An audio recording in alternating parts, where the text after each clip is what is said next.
Hello, everyone, and welcome to A Scaling Effect. Thank you for joining us for an evening of Dungeons and Dragons. My name is Aile, I go by D&D, and I will be your Dungeon Master tonight. We are thrilled to be streaming at twitch.tv/rolltogetherrpg.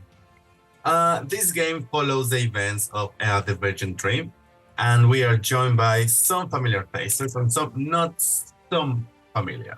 In this adventure, our heroes will learn more about the incoming dangers that the Elder Evils mean to this plane.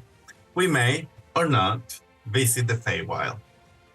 For those who are new to Dungeons and Dragons, everyone here plays a fantasy character in a fantasy universe.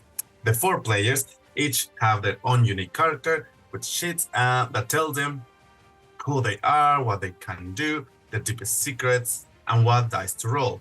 They will mostly be rolling a 20-sided die to see if they succeed or not. 20s are good, 1s are hilariously bad. And while they play the characters, everything else is played by me. People, monsters, weather, you name it. Between me describing the world and story, the players describing what they want to do, and some dice to, represent chaos, we will tell our story. Now, let's meet our players. Hi, I'm Evie, I use she, her pronouns, and I will be playing Winnow, who uses they, them pronouns.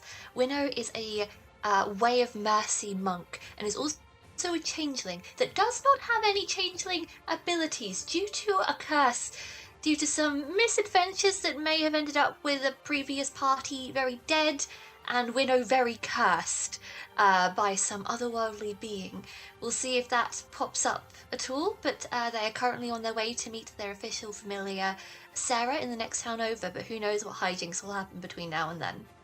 Hello, I'm Josh. I use he, him pronouns, and I will be playing Garnot Silrian, who also uses he, him pronouns. Garnot is a hobgoblin psi fighter, psionic whack and slash type of person, who has been travelling around, getting lost quite a lot, to be honest, around the Sword Coast, ended up in Waterdeep, went to a play, ended up working at Nexus Arts, sadly went to a funeral for his dad, and then got hired by Testimonial to take them to Baldur's Gate.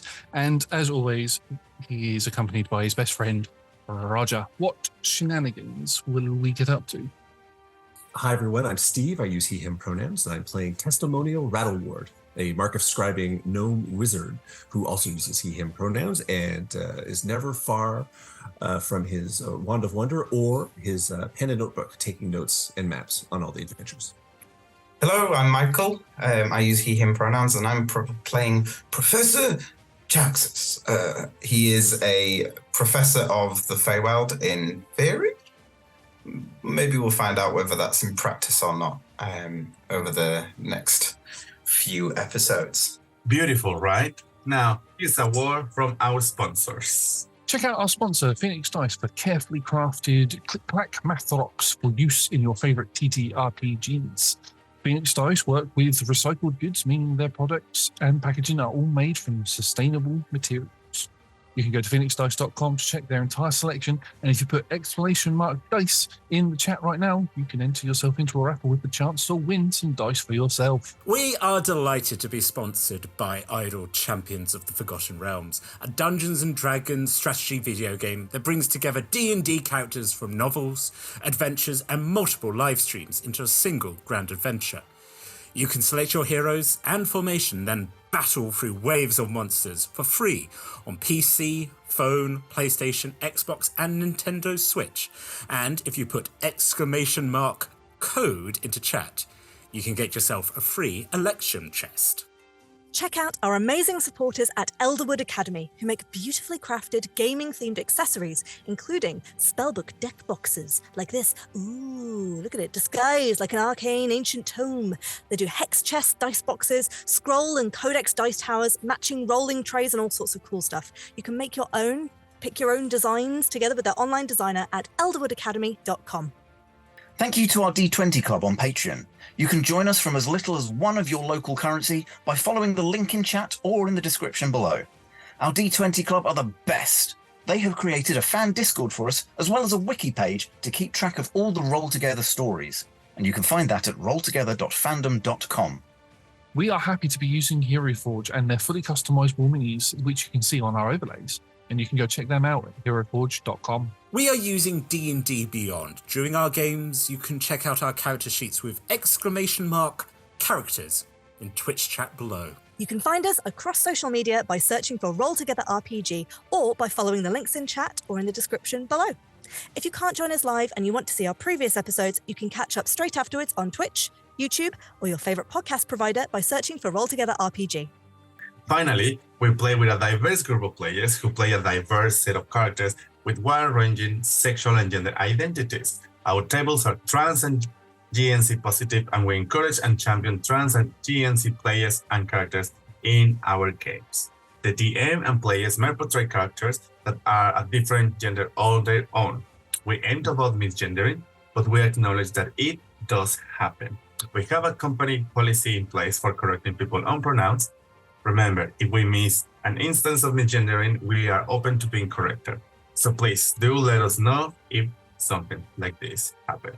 Check out !safety in the chat for content warning and some of the safety tools that we use in our TTRPG safety toolkit. And now, let us begin.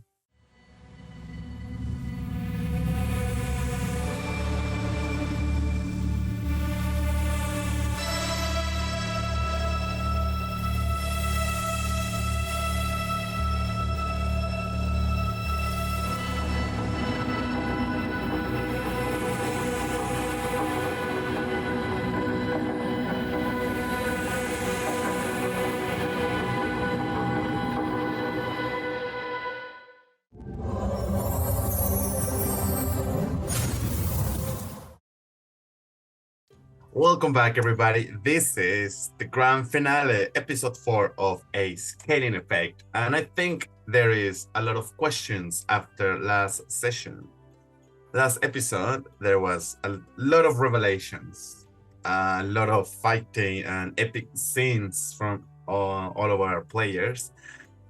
And I think it's time for us to try to unravel what's the mystery behind everything.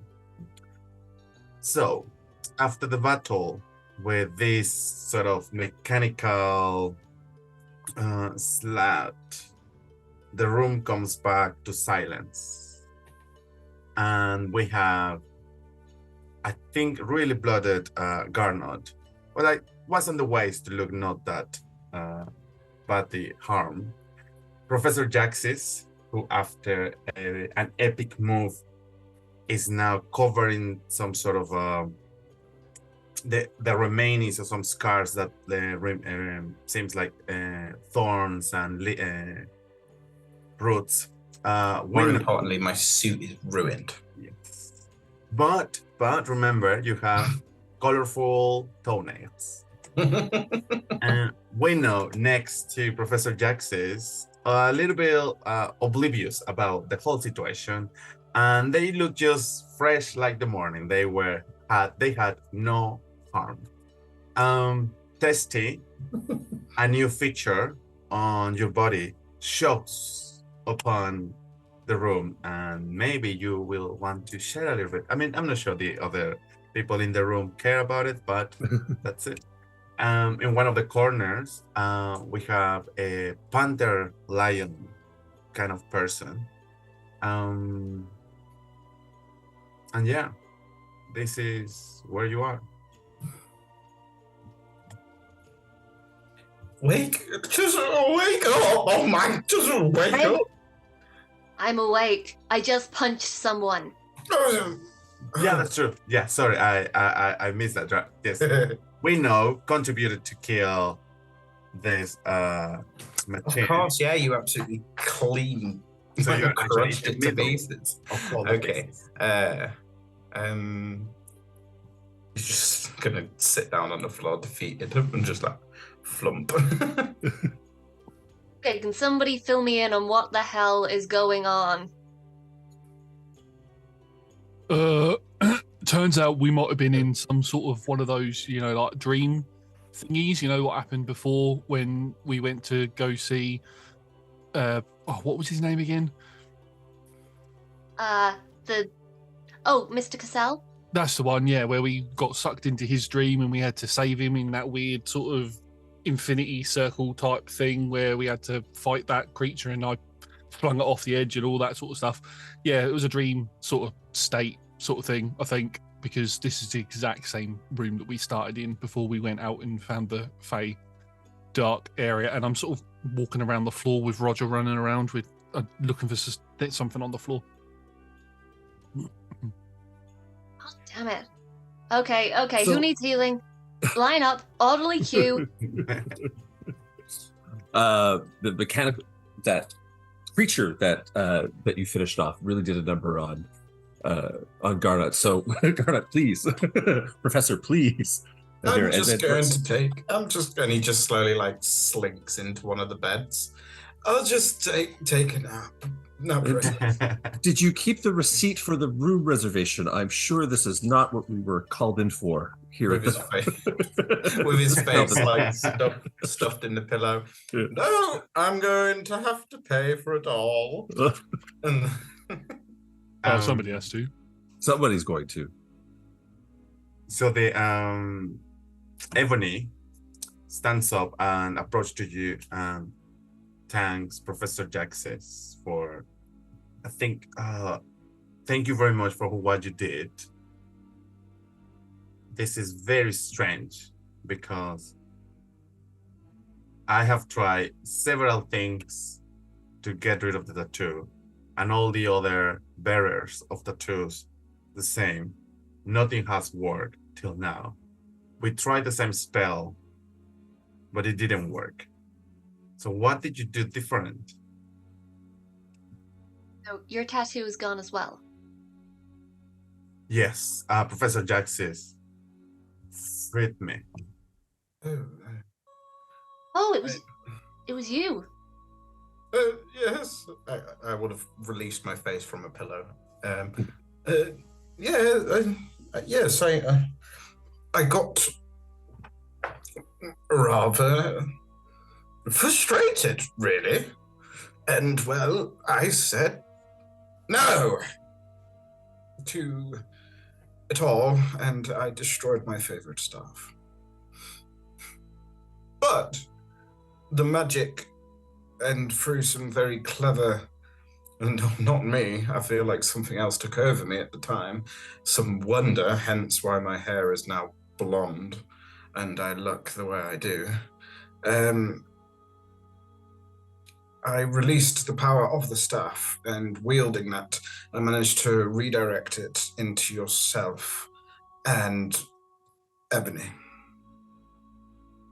You do have a positively sunny disposition now. Thank you, Professor. It's This was very feeling- impressive. And Winnow is gonna take you, slap you on the face. For I can't find my boo card. for 6, 7, 8 hit points, Oh, and give you a little hug. I mean, that was a whole roller coaster. It was a roller coaster. A roller coaster of feelings, then, I have to say. Okay. Maybe, okay, so you dispelled the magic on my tattoo, but that I was talking to Gorgonor. But Gorgonor said that they were not responsible for the Eldritch tattoos? Huh. I fully don't understand, but my connection, our connection to the tattoo, sometimes took me to the mind or like a place where I could see like a rather big creature, like a otherworldly creature, and they call themselves the Silent Agony. They were just, we never really grasped what that thing was, but it was like a cacophony of ideas, mainly destruction. But they use some avatars to talk to us. We had to do their bidding, and one of the things that I was told to do or forced to do was coming here for you and your friend. I was actually surprised not to see the autonom here. He had business elsewhere. Wisely, so it would seem. Yes. This entity wanted both of you. I really don't understand why, but should not be for good intentions.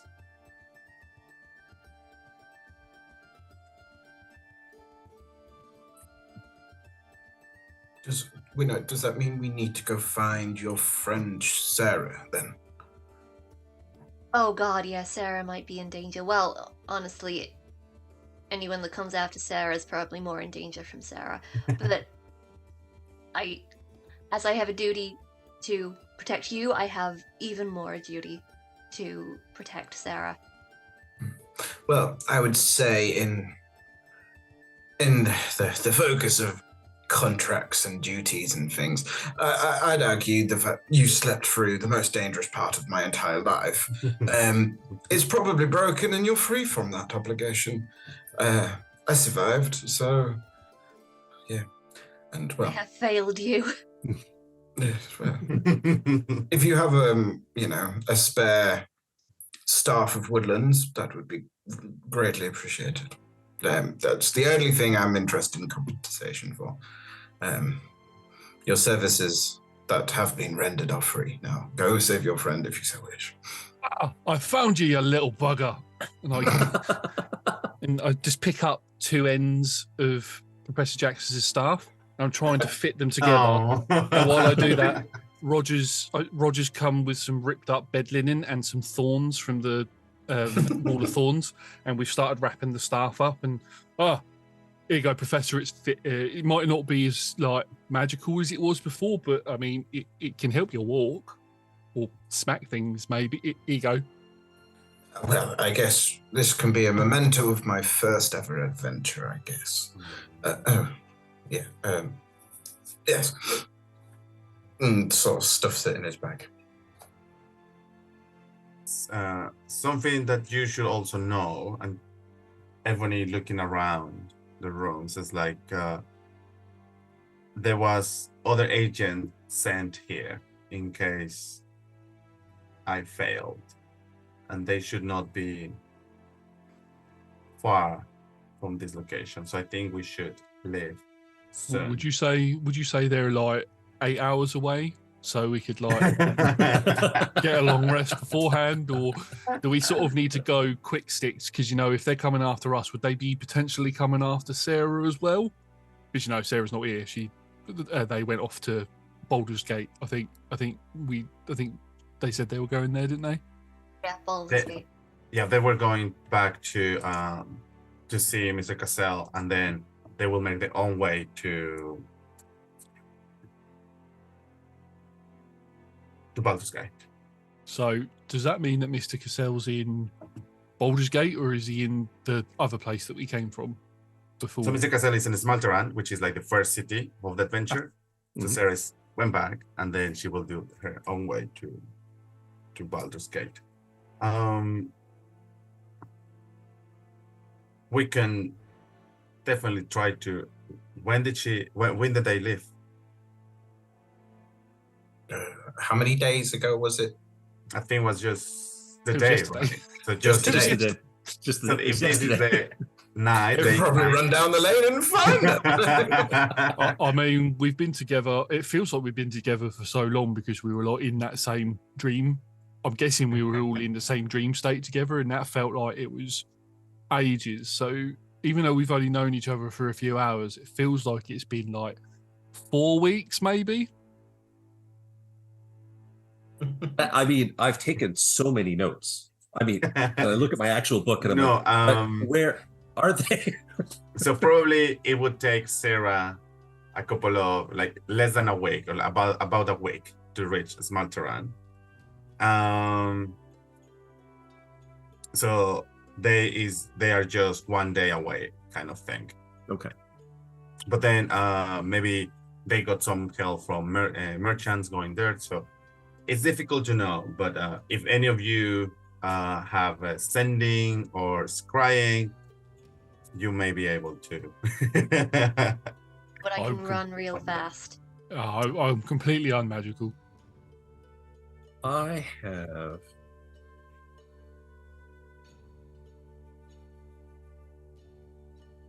have message, but that's only within range, so that doesn't. Yeah. That's not going to do any good. And I could leave messages, pre-recorded messages through Magic Mouth and things like that. But again, nothing that's right there. Everything is immediate. Nothing is distance. If we had the time for a sleep, I could potentially, a little nap could, help us along the way. But If they know that we're here, though, would it be better? And I know the professor's not going to like this, but would it be better for us to leave and sleep out in the wilderness, where we can find somewhere a little bit better to hide first? you should wash your mouth out, Carnot. Why? It's a bit sugary. Just comment. And he just goes chuntering off to himself. Ebony sort of agrees with the idea that maybe living is the best. The other agent is known for his saddest ways of solve problems, and I don't think they will be up for any conversation. What do they look like? His name is Alabaster, and they look like they are sort of half giant, and he describes the other creature that you saw on your dreams. This big sort of stony creature, like large creature with that impaled Sarah in the dream. And he's not alone. He might have some other creatures like this. I think the best thing to do is live. Okay. I think it's probably best if I disguise myself from now on, because now I don't. Oh, so I'm a changeling again, everyone. I know. So does anyone want a mask? Testimonial. It's very theatrical. Absolutely. This is a grand gift. Thank you. Admire it. As Winnow hands it over, Winnow, their whole body ripples, and they become a relatively tall elven man with a full beard, with what looks like fake fingers. If any of you are familiar with roguish types in the Baldur's Gate area, you might recognize this figure as someone known as Jimmy the Fingers. Give me the That's fingers. really cool. Give me the fingers is in the room. Welcome to the party. So we finally have the fifth member of this adventure. If you have all your belongings, I think we should part our way. And unfortunately, there's no time for a long rest. Because we had sort of a long rest, so it's really early in the morning, so probably 1 or 2 hours before dawn. All right. Okay. So let's get Professor. Professor, look at your toenails. Oh, I got some special. I didn't tell you this because obviously we didn't tell you that we were going to paint your nails, but it's like special seasonal nail polish. So when you went all blonde, it's changed color to it's like a yellowy color now. It was like a pinky color before, pinky blue. But yeah, look, it is your boots.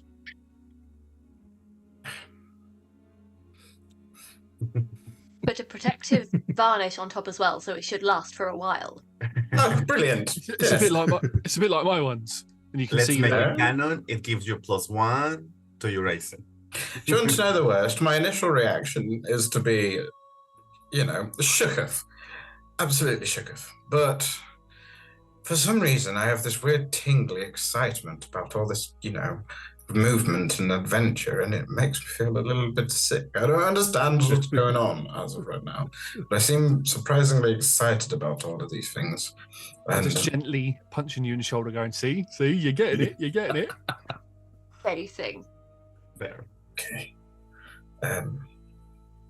Yes, this may take. I might be quite difficult to, get along with for a little while, as I realign my emotions with my seasonal change. I understand that I'm a delight normally, but I might be a little bit more difficult to talk to, and just my general demeanor may be slightly difficult. So I do apologize in advance.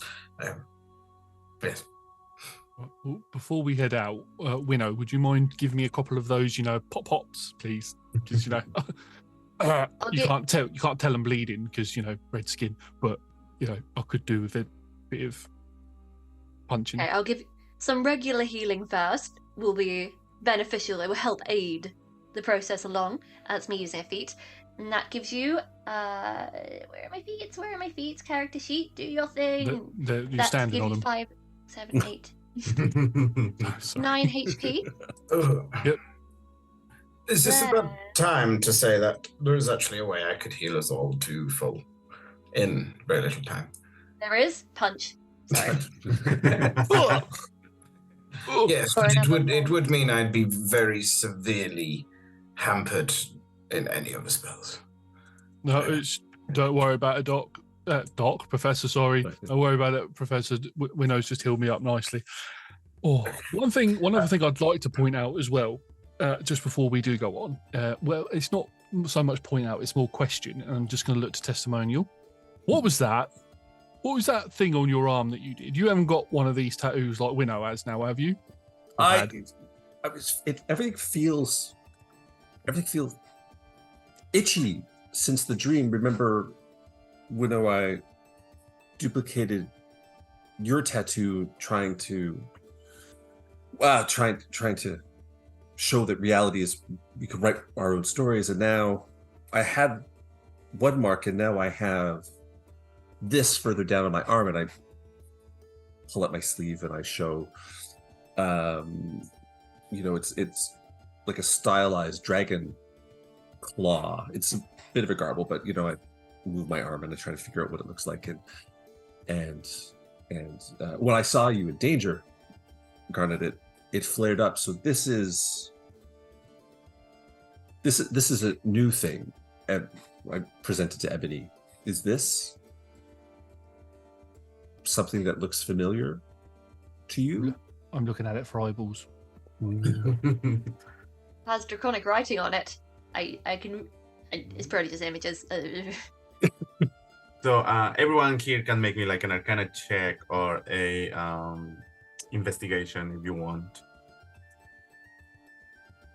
I will go investigation. That's a 16 for going up. Natural 20 for a 26. Yay! On an Arcana. That's a 9 from the newly charismatic Jimmy the Fingers. With the new form, Jimmy the Fingers is just like a little bit distracted with more with the glow than the actual meaning of the tattoo. That nothing comes into mind. Garnet, what did you use? Investigation. So you notice some similar features between the tattoo that Winnow had and the one that Ebony had as well. So it's not the same tattoo, but you recognize some. You say like, oh, look at this, the finishing style of this zone. They are really similar. Professor Jaxis, natural 24 Arcana? 26. Arcana, yeah. So a lot of there's been a lot of arcane energy in the room. A lot of eldritch energy dissolve and disperse into the room as well. So putting the mats together, you think that there was some sort of transfer between the eldritch energy released into the tattoo of testimonial. So you're not sure if they are linked to this otherworldly creature, but you feel some sort of eldritch energy coming from the tattoo. So it's just like another layer on top of the tattoo, just like a pump to it. What's going to happen with this? We will have to discover. Teste, when Professor Jaxis tells you this, make me a charisma check. Charisma saving throw. Here we go. And that's for a 12. 12. This news comes to you a little bit like a shock, like, am I now in this situation? Can I make a deal? Yes. But you don't feel anything. Like, okay. Yeah, but probably Wino should be the one here explaining you what it felt when they had the tattoo.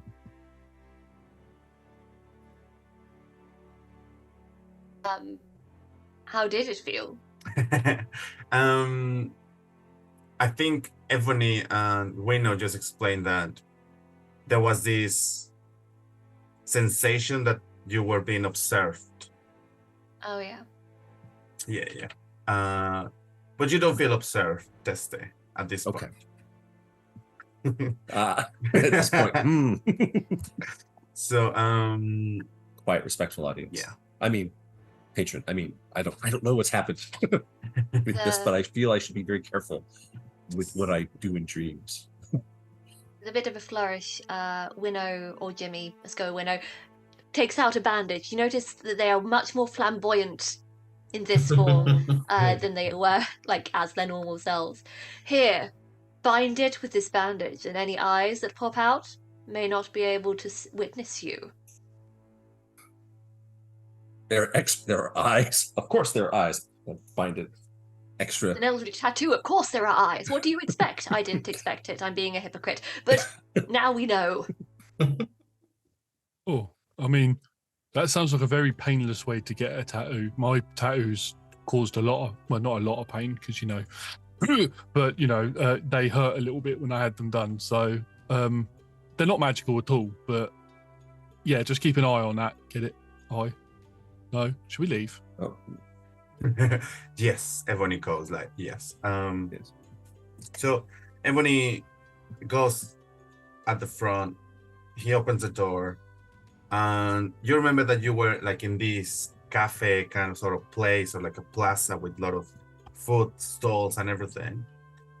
But everything seems rather quiet. And Ebony turns to you oh, yeah, I forgot. We drugged the whole place. That's why we were able to reach you. I don't know Was it the exactly turnips? How long the drug works. I mean, yeah. Yeah. Let's go. What did you drug? Tea. We were given a weird recipe for tea. Did we drink any tea? We did drink tea. Might have been why we passed out so quickly after painting Professor Jax's nails. That would explain why it was so sweet. Yeah. Yes. Perhaps we should leave a note of some sort so they do not all awaken to find one room missing and assume that we are the ones with the bounties now and we did the poisoning. But maybe they'll just think we were they were knocked out and we were all killed, and then I don't have to pay for all the damage. And where would our bodies be? Yeah. Taken? I mean, that We is a did good leave point. quite the mess. Yeah, there's a lot of blood in there. As I say, flicking my hand in the room. There's DNA in the room.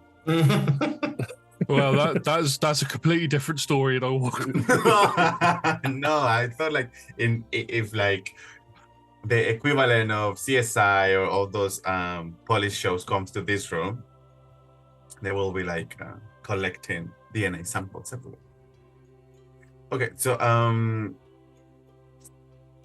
you are like I don't remember if it was like the first or second floor, but then you start like going down, and everything is very quiet. And suddenly, Ebony raises his hand and tells you to stop. And they point to this open area in the cafe. Who will be at the front or like behind Ebony? I'll definitely be at the back, like shuffling. Be at the front. But also, as flamboyant as Jimmy is, it's also sneaky because it is. Sneaky flamboyant. I like it. Yeah. He's actually quite dishy as well. I'm just Make me a perception check, please. sure. It doesn't hide the fact that it's still Winnow with Winnow's stats and Winnow's opinions and goodnesses at things. That's 19. 19. You see a glow like moving in the air. And when you pay a little bit more attention, you see several glows, like 3 or 4 glows. They seem like mechanical medusas at first glance. So it's just like floating constructs in the air, and it gives you the impression that they are looking for something. And you quickly do the math, and these constructs they look very similar to the ones that you have faced. And everyone says that I think they sent some sensors in the front, so Alabaster should not be far away.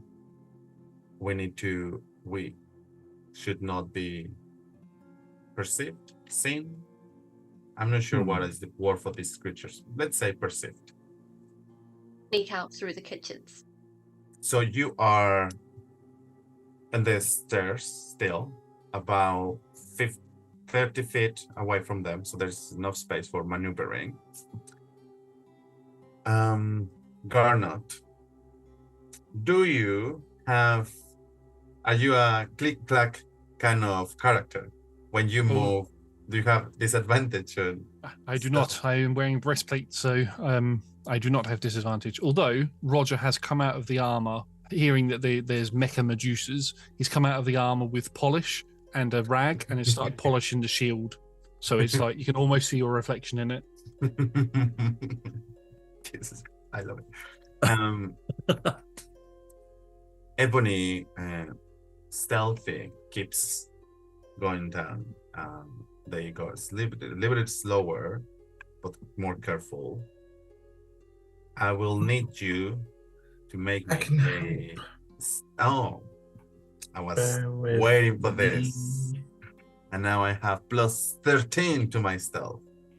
Oh no! No, I can't. Pass without a trace was on my staff. I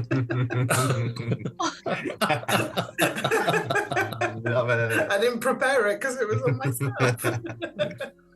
So I need So I have just there in the distance, in sort of a patrol format. What's my view? Is there someplace I can cast an illusion to sort of distract them, or just try to increase our odds of? Once you all been pointed by Winnow and Ebony, these creatures, as I said, probably the closest is 30 feet away from you, and then they are like in a group thing. They are not far from each other. Not far from each other. And they are not like, they don't have like sensors or like lamps for something, but you can see that they go down to the floor and they examine one people that was having tea. They move to the next body and they continue, but they move like a group. Okay. So what's something I can do? It's a new thing I've recently learned. Just be prepared to go when it happens, right? Okay. I can also do an emergency blinding of everything. So it does mean that we potentially may run into walls, but it also means that they can't hit us, just in case of an emergency. Right, okay. 1 second, I'm just going to slide in front of Jimmy Winnow and I'll poke out slightly, and you watch as a very small white aura glows around my hand. I'm using, as part of the telekinetic feat, I can cast Mage Hand, but it's invisible.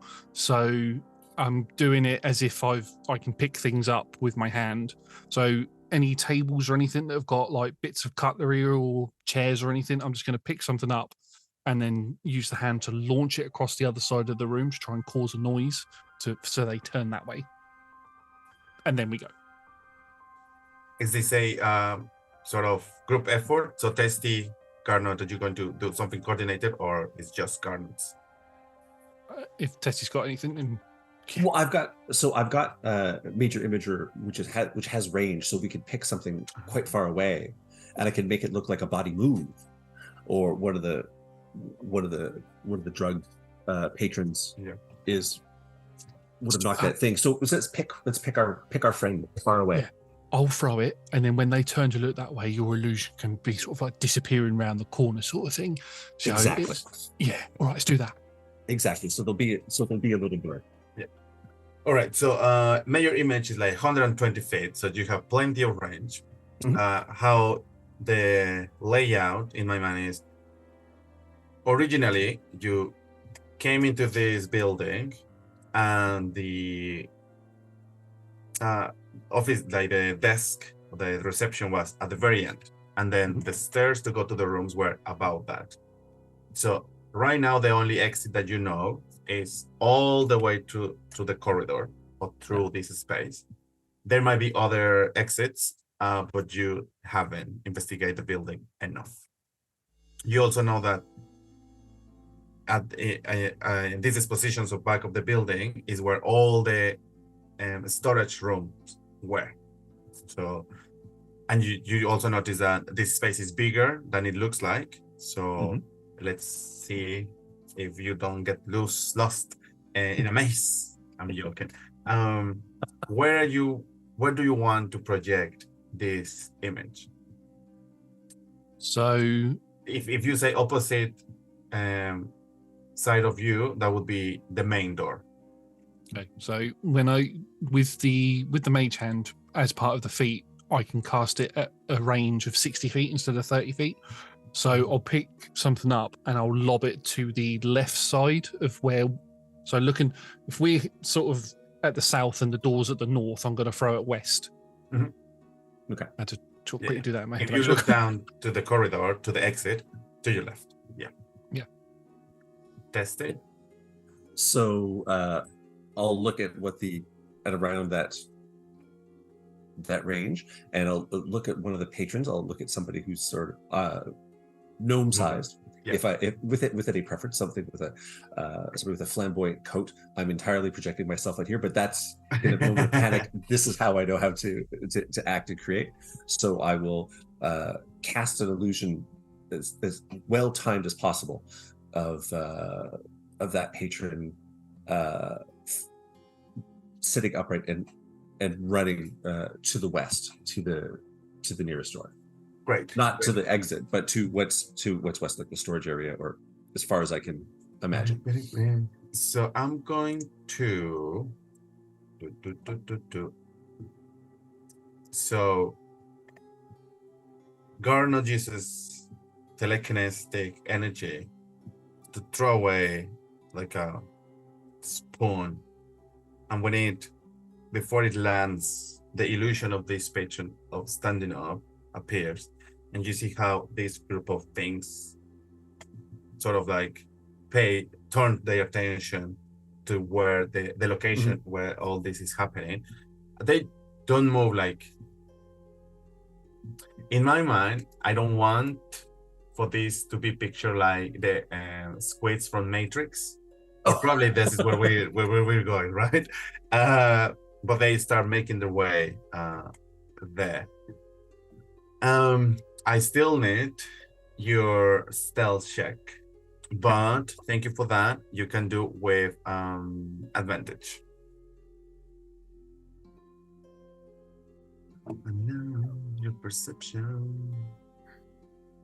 I'm so glad I had advantage. 2. I got a 1 and a 20. I got both crits I'm just of gonna a have, different variety. I'm gonna have Something both of them dangerous is match up. coming. I got a 19. 20 plus a 19 plus I got 13. 13. So I got 28 in total. Oh, 20, Jesus Christ. 16 for Jax's. 16 and testing. 19. Oh, Jesus Christ. So, well, maybe Ebony will fuck it out. Who knows? I hope he fucks it out. No, I'm joking. Where is my Ebony? There you go. And, oh, that's a +2. Oh, for another crit. Great. So just to let you know, the average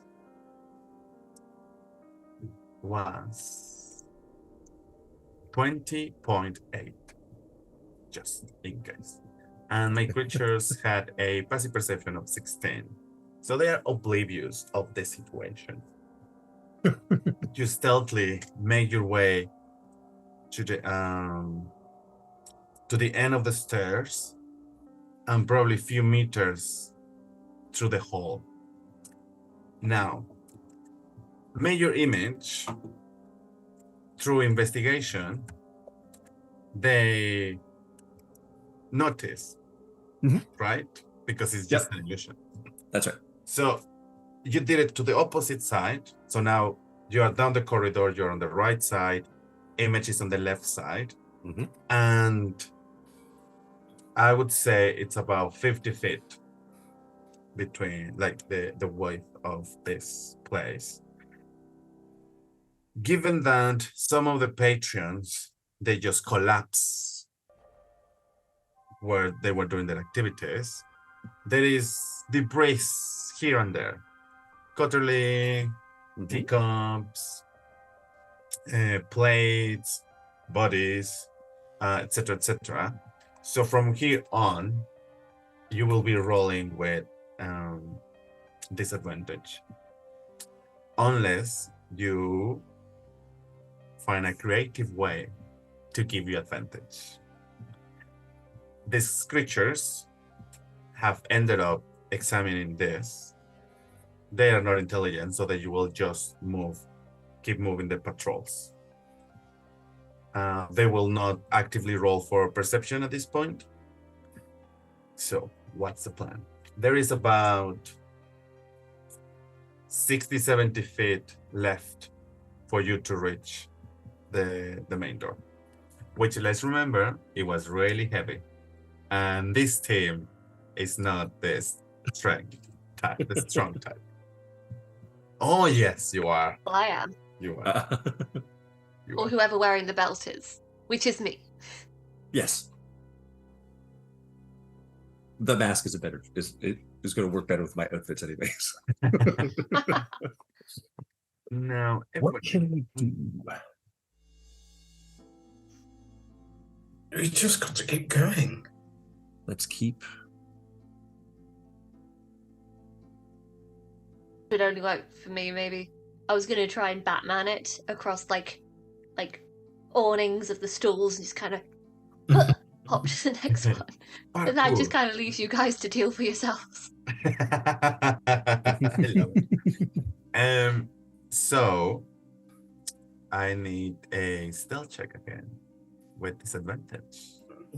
I can see Josh reading stuff. Yeah. I'm trying to. It's like, what can I do? What can I do? Oh, wait, I am completely spent on everything. So I've got like literally nothing. So were these like Yes. hovering balls of Medusa stuff you said? Okay, I can't change my appendages. to be a... Oh! Can I turn into one of the automatons that was attacking us? Can you? Are you I asking mean, me? did they have limbs? Yes, or they had things that work as limbs, yes. But everything was like, they weren't like a solid body. Everything was like pieces of armor connected, of covering through energy. Yeah, I'm just reading over shape change. Hang on one moment.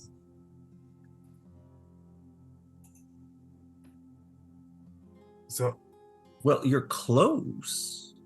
The clothes don't change, so I would be an automaton wearing my clothes. Okay. But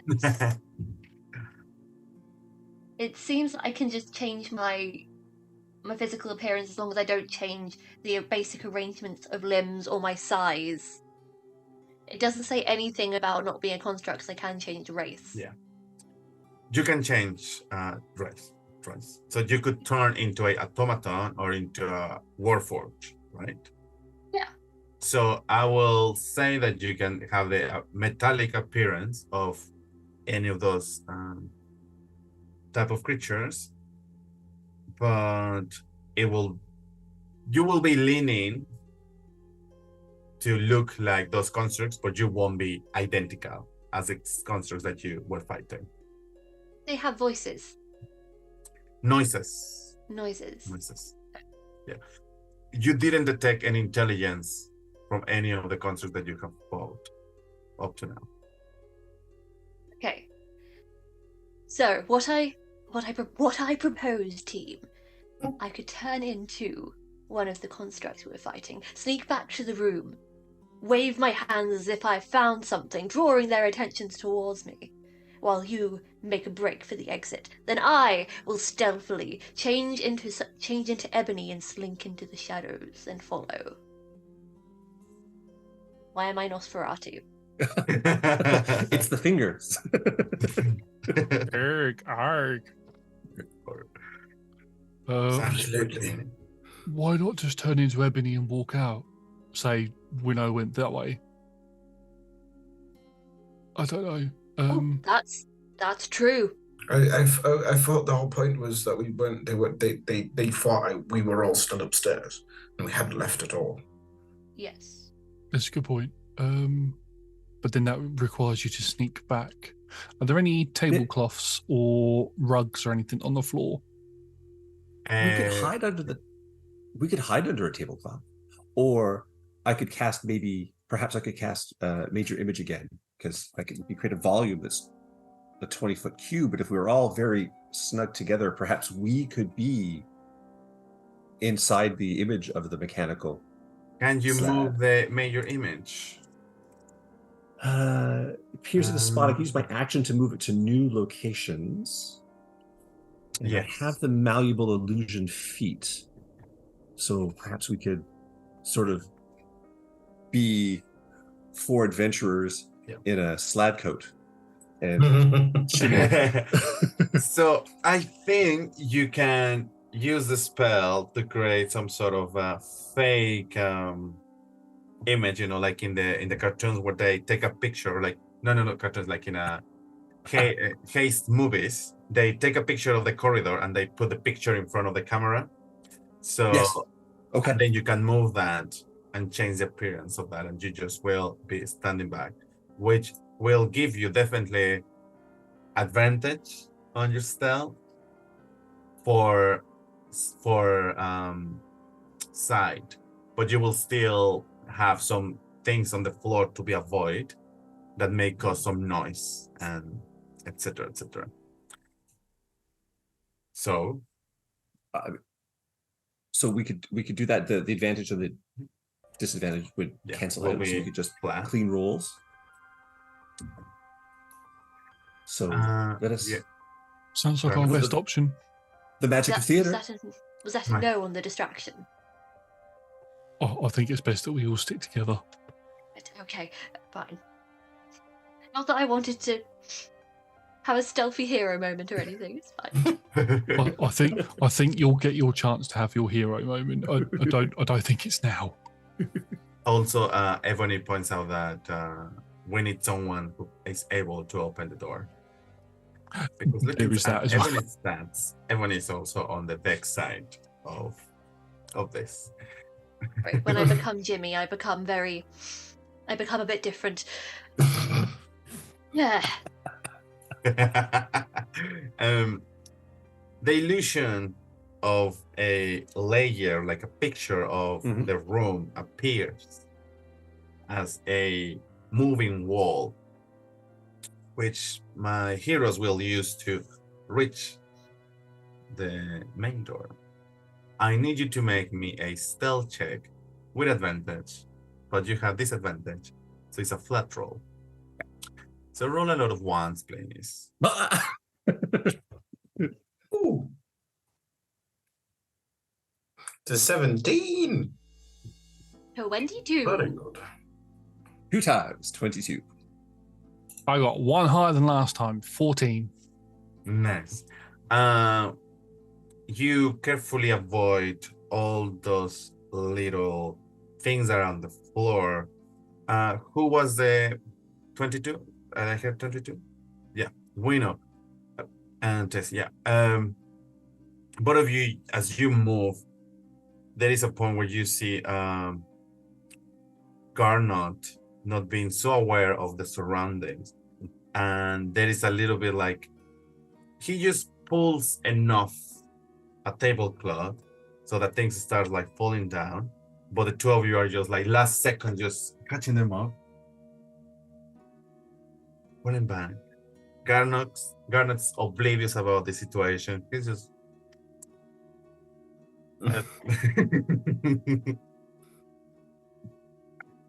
you have reached you are probably 20 feet away from the entrance. These creatures still mostly what they were, so it might be more than 50 feet away from you. Probably at this point they are not a menace to you. I need another stealth check, please.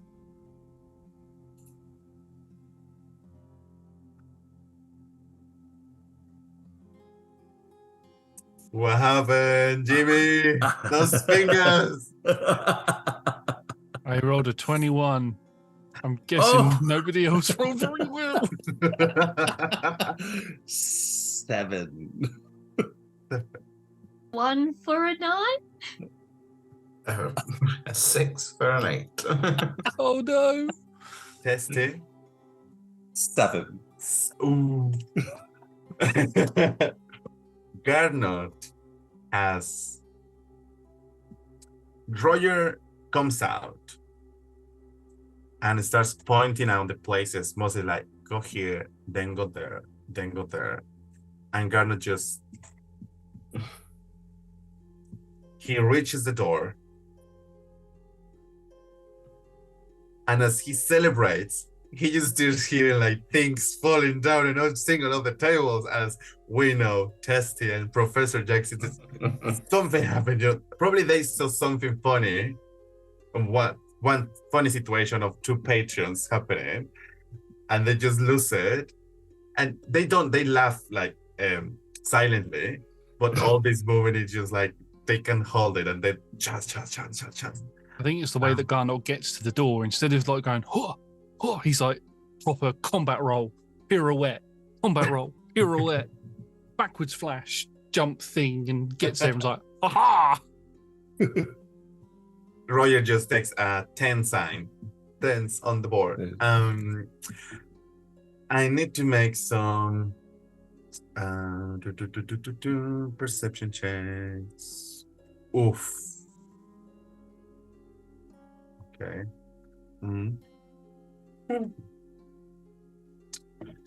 Okay. Unfortunately, my average was higher than your average. No. What? No. These creatures coming quickly. Your illusion still there, tested, which means that they haven't seen you, but they are approaching fast. Okay. If they get really close, they will notice that it's just a fake. photograph. There will be no need sort of investigation check. In this last second, what's your plan to get out of here? Emergency procedures. I have an emergency contingency. Blinding. Should I do it? Do these creatures have eyes? No. Oh, twat. Damn it. They actually have blind sight 60 feet. That does not help. I'm glad I asked. Run. Let's run for it. Run. I mean, Run. run. Wait, Testy is quite small. I pick Testy up and run. Yeah, Jax is like runs, but like bumps and clashes into every single thing on the way out. Like just knocking over all of the china, the pots and pans on the tables. No. So, you are all in front of the door. You just power through these last 20 feet. You are in front of the door. These creatures might be 15, 20 feet away from you.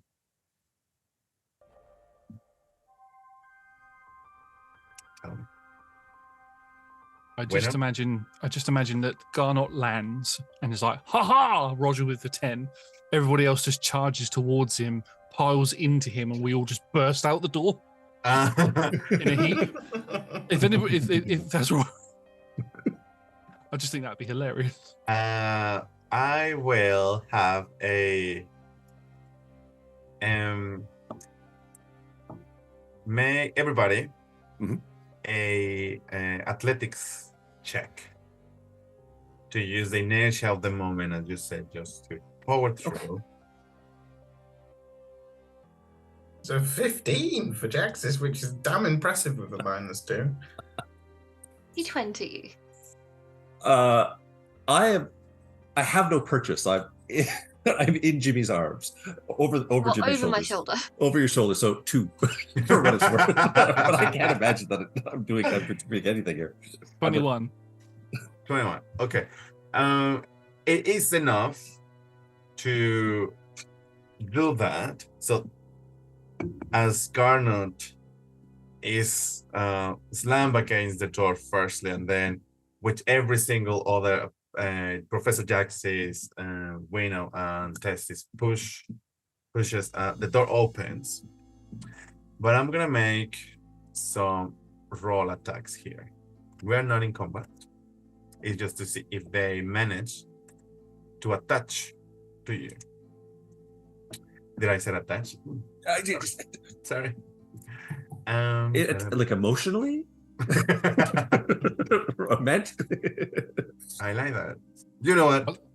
No roll attacks. No. Okay. RP.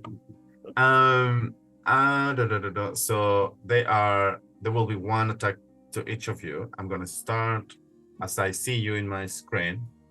Professor Jaxis. 23. 20, yeah, that certainly will hit. Teste, 11. It matches, so it hits. And Wino, 18. Hits? Is it a missile? No, it's an attack. It's not a ranged thing. Okay. Garnet, 19. Oh, bugger.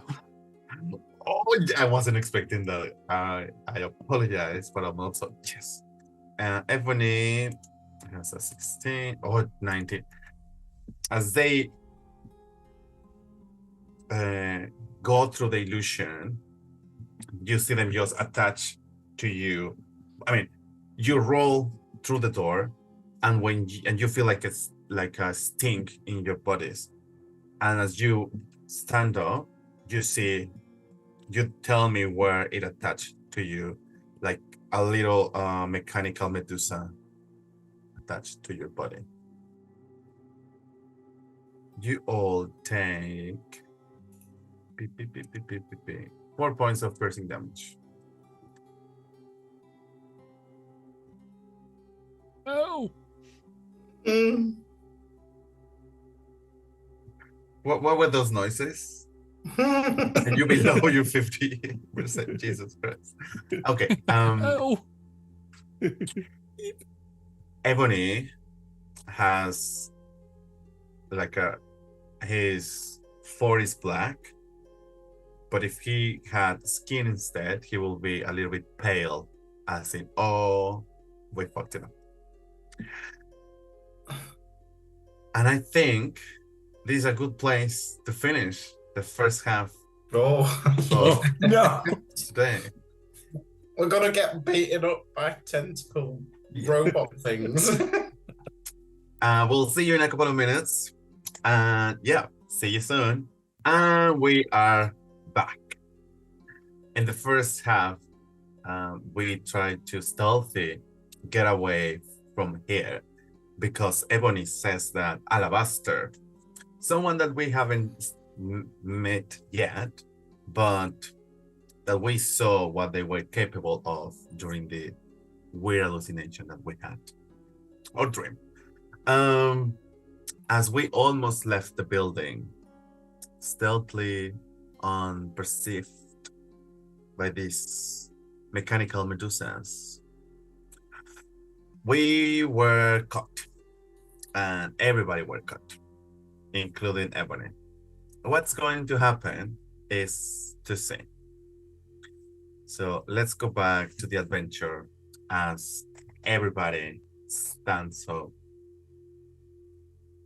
and they realize there is a mechanical medusa attached to somewhere in their bodies. The night is slightly chilly. We're about like an hour and a half before the dawn, so it's when it's the darkest. There is no much noise around, maybe a couple of insects here and there. The sky is clear, you can see the stars. Probably it's a waxing moon. Over to you. Rush to the door. Oh wait, disengage first because something hit me.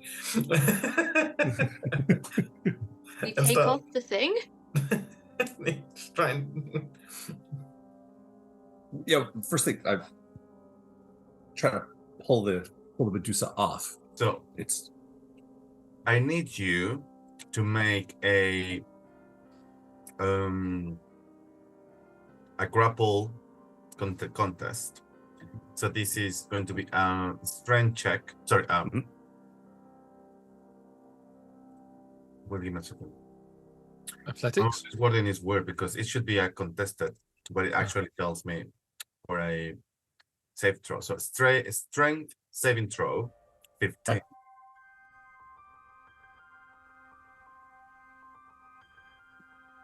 oh Yeah. no. I shall also try. A 24 do it. You just rip it away.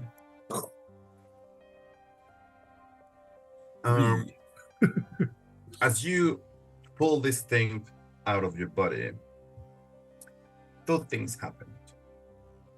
The first one is that you sort of notice that it was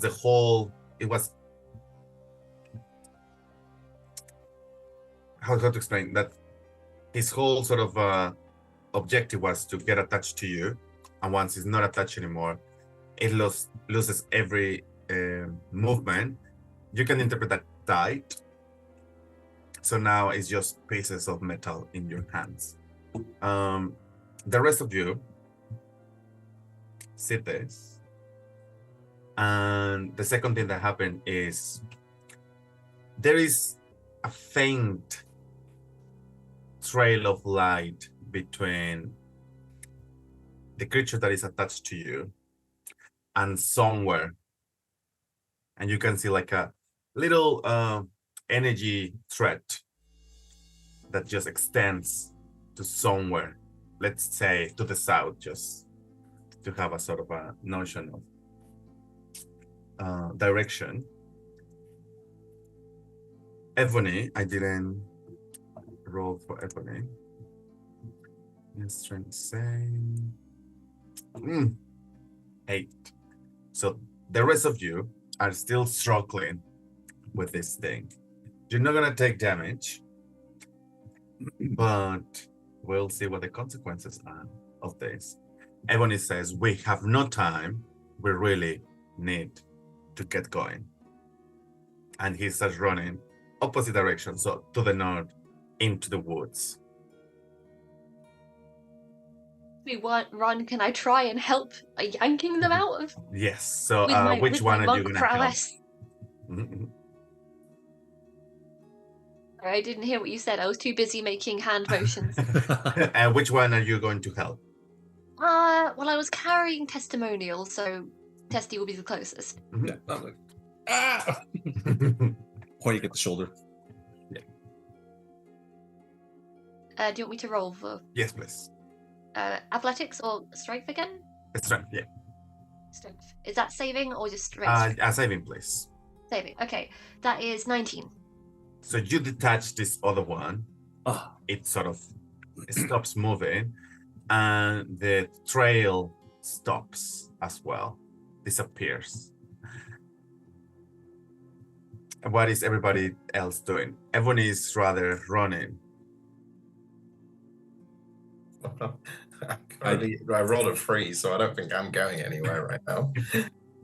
I'm gonna help Jaxus up and be like, "Come on, we need to keep up with the others. Come on, let's go." But do you need me to help carry you or anything? Are you all right? Just free me and I can run. Right. Okay. I'll attempt to help rip the one off of Jaxus. Give me that roll. Strength save. Ooh, that's a dirty 20. Ooh. Nice. You just detach it. Garnet, did you detach the first time, the first round No, of rolls? I So rolled an just 8 still- on the first one, so I've still got an attachment. So everybody can see how there is still 2 threads of this energy still moving from Garnot's creature and from Ebony's, who is now 30 feet away from you. I have very quick. I have 45-foot walking speed as a base. Can I try and catch up to Ebony and wrench out stairs? Yes. So as he's running, I would say that's gonna be like with a disadvantage. He's just like he's panicking, and of course in the movement. So yeah, rolling with disadvantage. Okay. So I got a 16 and a 14 on the dice, and it's plus 8. So I didn't get below a 20. He doesn't notice that you pulled this thing. He's just running away. Garnet, I know you are a sweetheart and you're always trying to help people. But at this point, the fine thread of energy intensifies, gets a little bit thicker. And you see something that we're gonna say the magic version of a torchlight kind of thing. A couple of, let's say, a mile away to the south. And make me a insight check. Sight. Yeah, an insight. Insight. I can't even see. Oh, dirty 20 again. Hey. Nice. Unfortunately, you know that this means bad news. And when he just sort of looks back to the sky, he will run even faster. So I'm the only one that's got an attachment on now. Yes. And Winnow is now with. Are you still following Ebony? I am, but if I look back and see that Garnot is still encumbered, I would like to try and help. Assuming that I'm the only strong person in this party. I'm the only one that can get it out, apparently. I love it. So you will go back to the others. Yeah. And give me that roll. Okay, that is a 26. You just detach this thing. and Ebony is now 60 feet away into the woods. Thanks for that, Winnow. I could have made it a lot easier by coming to you, so you didn't have to come all the way back here. But I was a bit flabbergasted by the fact that this thing's still attached to me. Plus, Jaxus hasn't started moving yet. I'm trying to get them to get up. Come on, let's go. Okay. I've got it, and I'm just fling Jaxus over my shoulder as I did with Testimonial. Jaxus and Testimonial will run. Yeah. He's like, oh, I feel quite weightless. All right, let's go. So Garnot is carrying Jaxus. No, Winnow's carrying Jaxus and Testimonial by the sound of it. I mean, it makes sense. It actually makes sense. Adam's like leaning over, going, the stride is very smooth. Like, I can imagine feel like Professor we're Jackson and Tristy having some today. Roger's sitting on Testimonial's head, pouring some tea, and then walks over to runs onto Winnow's shoulders and onto Jaxus and pours Jaxus some tea, and then sort of sits on Winnow's shoulders while Garnot's running behind. So I love that image of everything that happening. All means Garnot hop on as well. But I love that all of this is Jimmy the Fingers. It's all Jimmy the Fingers. How flourish this image is. It's a flourish. There's a hair flip. You can see some sparkles in there somehow. Tasty casted prestidigitation upon this. oh, absolutely. Nice. Moment that deserves a highlight.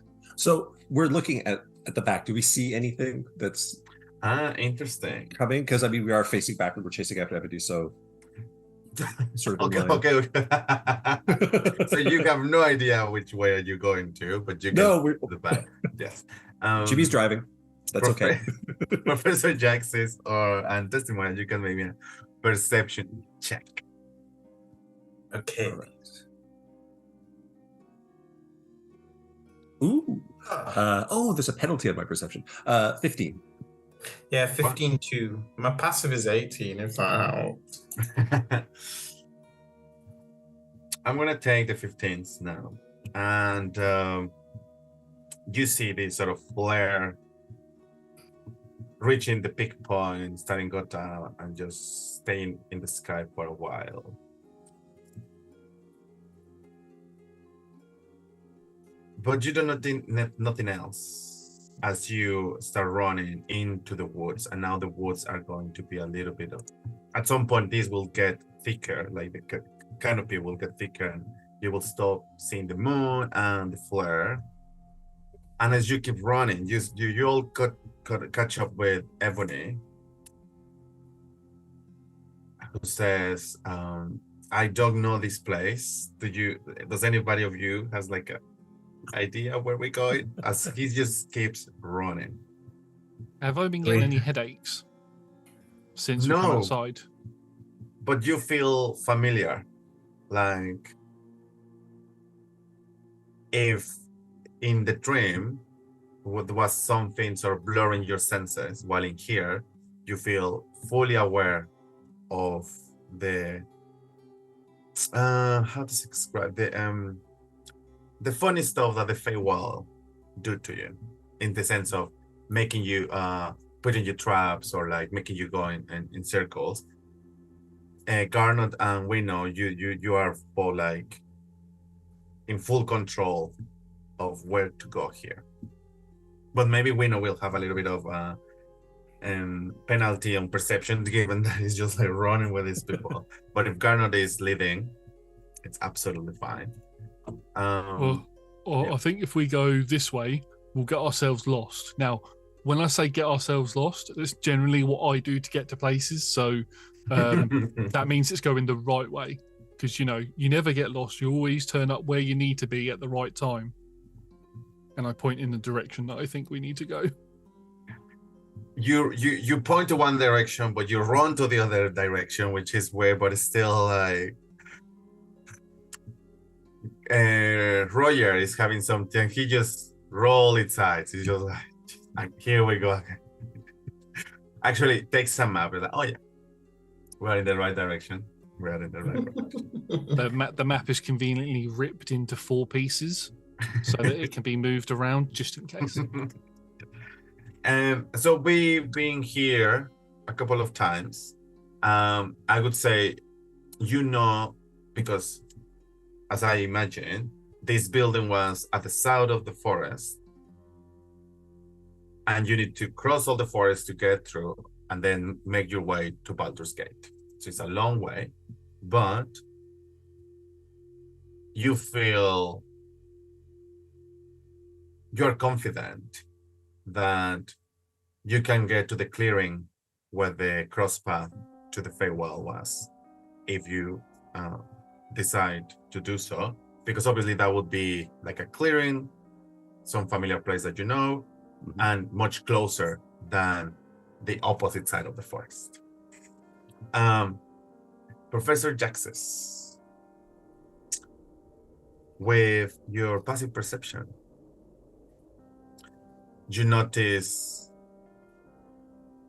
that the canopies of certain trees move as if the base of the tree were hit by something, and you can trail the movement of something that is coming to you, but at this point you can't see.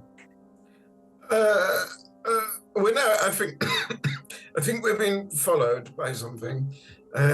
One second, and I'm going to try look up into the tree line, and then I'm Look up, going. but it tilts you guys to the wrong direction. Can I try cast entangle and create like difficult terrain and stuff to just like wrap around the whatever's following us, and even just like grab it by the ankle and stop it from? I do love that idea. Now, give me a second. They Yeah. need to make a strength saving throw, or they'll be restrained by entangling plants. Okay. I roll a 17. Meets it, beats it.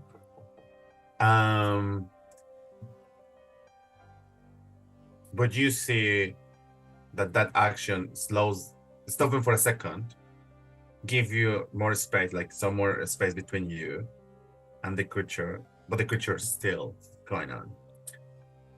Tester, make me a perception check. A perception check. Coming up. That's a 10. Okay, you're enjoying the ride. Yeah, I was just like, but you so see that smooth. Professor Jaxis did something, kind of thing, like, oh, there's something.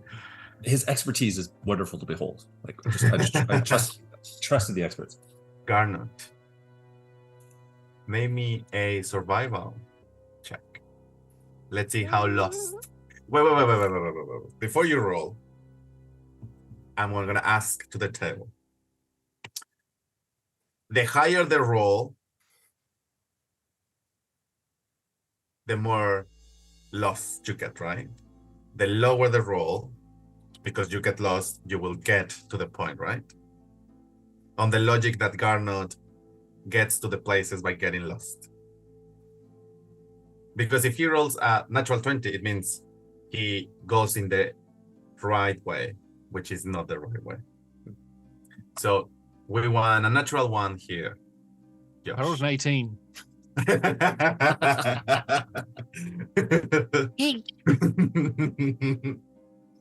So Garnet is like, yeah, it's this way, and that's not the way to go. And you see little Roger just like, but like, I thought that was the other way. Anyways, you keep running, and if somebody would see this from the high perspective, instead of running away from the creature, you're sort of doing like a U-turn that nobody noticed. Now, Testy and Professor Jaxis, you are the only ones that notice that you're going in the wrong direction, because you can see not the wrong direction, but you can see that instead of running away from the creature, you are getting a little bit closer. What are you gonna do?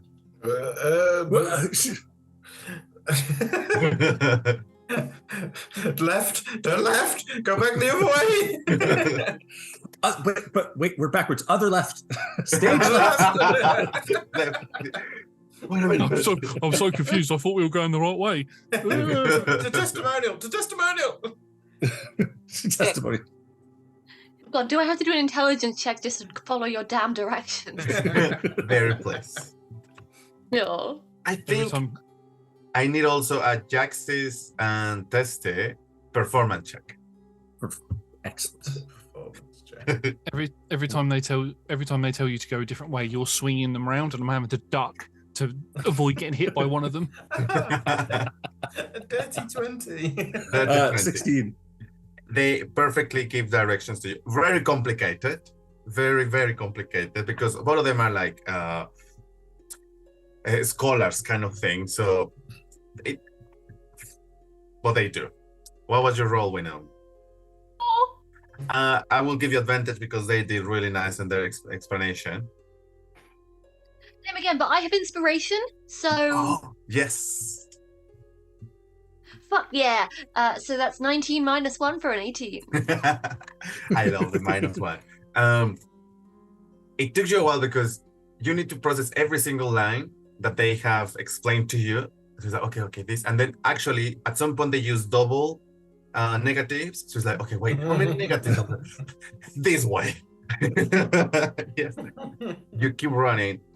Professor Jax is testing. You notice how now you don't know where you're going, but you're going afar from this creature. Okay. Who at this point might be, like tiptoeing you. I'm going to say they Jesus. They have blind sight 120 feet. So they know where you are, but they might be between 50 and 40 feet away from you. At this point, you hear some sort of hissing, a mechanical hissing, like if a sort of mechanical serpent is following you. So we could hear this clearly. Yes. So I use comprehend languages.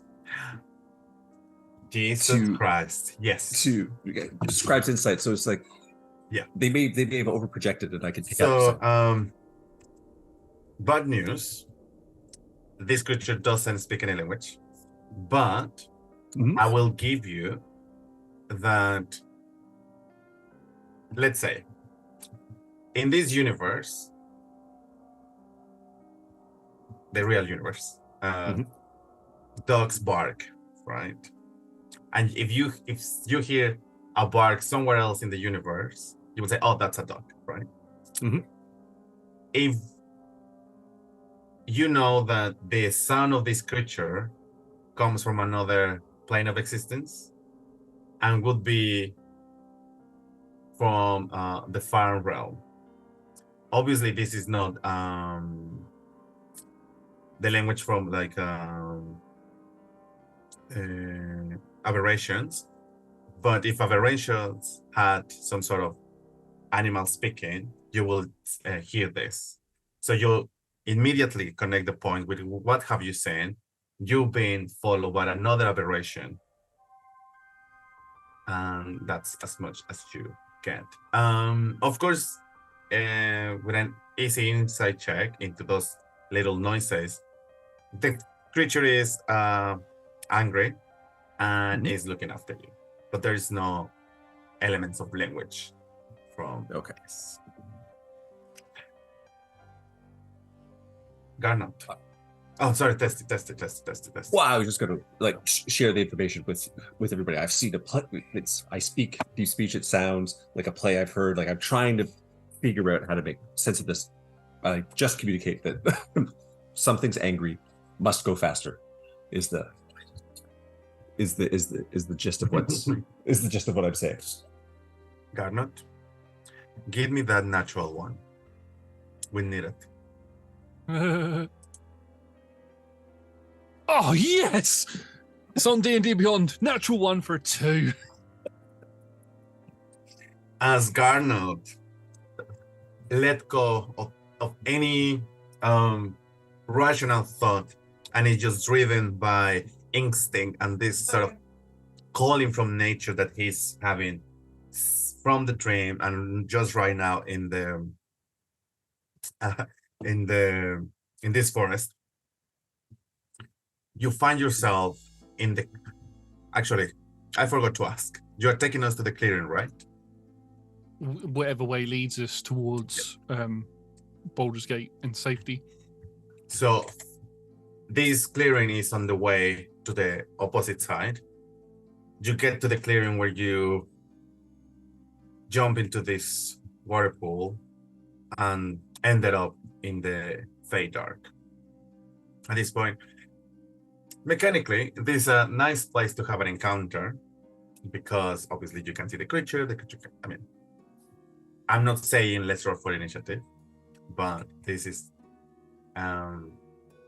strategically a good point to stop and let the creature come to you, or just keep running.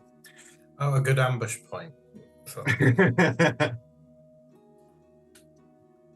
Do you think am I that kind of DM? Don't answer, please. As you get to the middle of this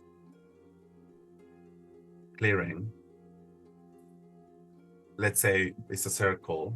In the middle, there's nothing, and the water pool is some sort of like on the left side corner of this circle. Circles doesn't have corners, but you know what I mean, right? You hear this loud hissing, and you see something that I would describe as a mechanical serpent, mechanical snake. It is gargantuan size, which is really big, and it presents itself just as the other constructs, pieces of armor, powered or fueled by energy, and where you see this some sort of head, snake head, it seizes at you, and then it opens in 4. And at this point, I need you to roll for initiative. But we are not in combat, okay? It's just to make sure that we have a logic sequence of movements. So give me a second. Give me a second. Garnot. I rolled an 8. 8. We know. 15. Sorry, I didn't hear. 15. 15. Professor Jaxis. 10. 10. And last but not least, Testy. Might be last. 7. Okay. So let me also roll for this little creature. Oh, who has a -2 for a 13. Going after Professor Jaxis, you got 13 as well. Just a 10. Just a on 10. my initiative. Okay. We know you are the fastest to act. However, you are carrying this too, and this thing is menacing. You can keep going, you can fight it, you can jump into the whirlpool. There is options here. Talking is a free action, so... Indeed it is. Team, what's the play? Do we actually want to fight this thing? Want to take our chances in the woods? I've got nothing left. Testimonial? Distraction, whatever this wand of wonder can do. And we should be elsewhere. Are not any insight? Jump in the whirlpool, maybe? It's the thing that we're closest to. It might take us to the Fey Dark or What? Fey Wild, but I am not going face to face with Gorgonor again. that's a very good point. I go with Testy. Distraction. Okay. Ebony. I guess I will. Can I hold an action to dash until Testy does something? Yes. Good. Next one is the creature. I Wait. should have taken dodge. Oh well. The creature will cast. Well, use its acid breath upon. Wait a minute. Yes, all of you. Could you please make me a dexterity saving throw 18? Oh no, my dexterity is bad, but sugar muff the 17. Oh, 16. 26. 8. Oh wait, I'm still being carried by Winnow. Does that help me? Okay, I okay. just- I feel like I feel like I'm gonna regret this in a second. Because Winnow has made it safe and also has evasion. Do you have evasion? No, but well, you can have evasion with your key points, don't you? I think, or like, I think you get it naturally. yeah, I Don't think even need to spend key points on it. I went for it earlier and I couldn't see it. Give me a second. I think do it's have like, evasion. Dyslexia. It's a bitch. Oh, but this is a good moment to use it. So I will allow to share the role from Winnow to the other two. But the other two don't have evasion, right? So I think that's a good trade-off. Yeah, Okay. he gives a pass. Are you okay with me? Take it. Okay. So Winnow, Evie, I love you and I love Winnow, but this is very annoying. I want mugs need some reworking. Thank you very much. Garnet, did you make it? oh no, I rolled a 17. 17. I'm not being carried either. No, but Roger, I said just- 17. I said Roger 17. Or I did said 17. No, you said 18. Roger disappears inside of Winnow's monk robes and sort of sits on the shoulder Yes. to like, get away from it. No Roger was harmed in the filming of this campaign. And Ebony, I think Ebony is like not good at this. With a 4. So we know, good job. And you all okay. So here we go. If you make the save, you take half damage. If not, you take 14 points of acid damage. Good. I will still all If you're me, you standing. take no damage. How We much know. was that story again? Describe me the situation where you nimbly missed all of this, but you know there is some collateral damage to Professor Jax's and Destiny. I think in the process of my normal evasion dodging that looks kind of matrixy, I forget I'm carrying 2 sacks on my shoulder basically and accidentally use them as flesh shields for a moment and they just kind of get it in the face as I whip around. Yes. Great. Garnot, Ebony, they also take some damage. Did you took full damage, Garnot? Yeah, so it's 14 in total, was it? Yeah. Tried to block it with my shield, but it pours over the shield and catches me. This creature with the all gargantuan size of the body, instead of moving towards you, starts putting the rest of the body sort of like trying to surround you. But it's still like, let's say, just less than half a circle of what the clearing space is. Next one is Professor Jax's. You had a little bit of, like acid damage into you. Don't worry, your nails still absolutely intact. Yes. I mean, the fact that I've probably got barely any clothes left on me now. Is there anything I can do? I'm not mean enough to change Jax's model again, so he's just wearing a loincloth. Am I that evil? Yes, tablecloth, yes. Oh, did it? It has blind sight, as far as we're aware.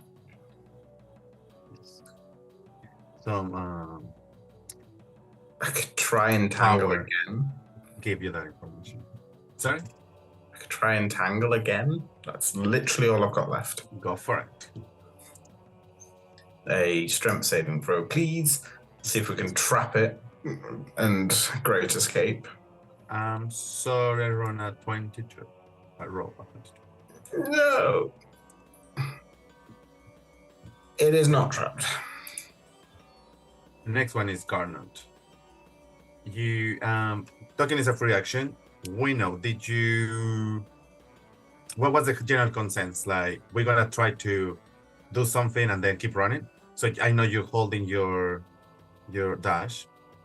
So everybody's aware that once Testy acts, Wino will still run it. Yeah. So for my bonus action, I'm just gonna look to Wino, and I'm gonna go, oh, we need to get out of here as quickly as we can. Come on, let's get a move on. And I'm using my Fey gift passage. You and the creature you help each increase your walking speed by 10 feet till the start of your next turn. That's my last use of that. So, and I'll be like, let's go. And then I'm going to hold my action to dash once Testimonial has provided a distraction. Nice. Beautifully orchestrated. Finally, tested. Everybody's here just looking at you, no pressure. This is no Fix all pressure. of our problems. It's all. All right, so I will draw out the Wand of Wonder, and I dreamed that this could do great things because that's the last time I used it was in the dream. So this is the first real world use of it, and I pointed at the beast. And Imagine if he cast. Our survival is based on a dice roll. It's so excellent. I've cast Gust of Wind. Oh, Okay. Hopefully, that is sufficient to do something, but it's gargantuan, so I don't know. Let me see. There is see. no such thing as a restriction on size as I can quickly read. So it's a strength. It's a strength saving throw. Okay. No. What is the strength? I can see the strength. Okay, so it's in the first paragraph. So line of strong wind. Each creature that starts its turn in the line must succeed a strength saving throw or be pushed 15 feet away from you in a direction following the line. So I've set. Oh yes. What's your DC? DC is 14. I have half a mind to try to push it into the whirlpool. Yeah. Because I'm all surrounded, so I would have just we want to go there, and I want to flush it. that's such a good idea.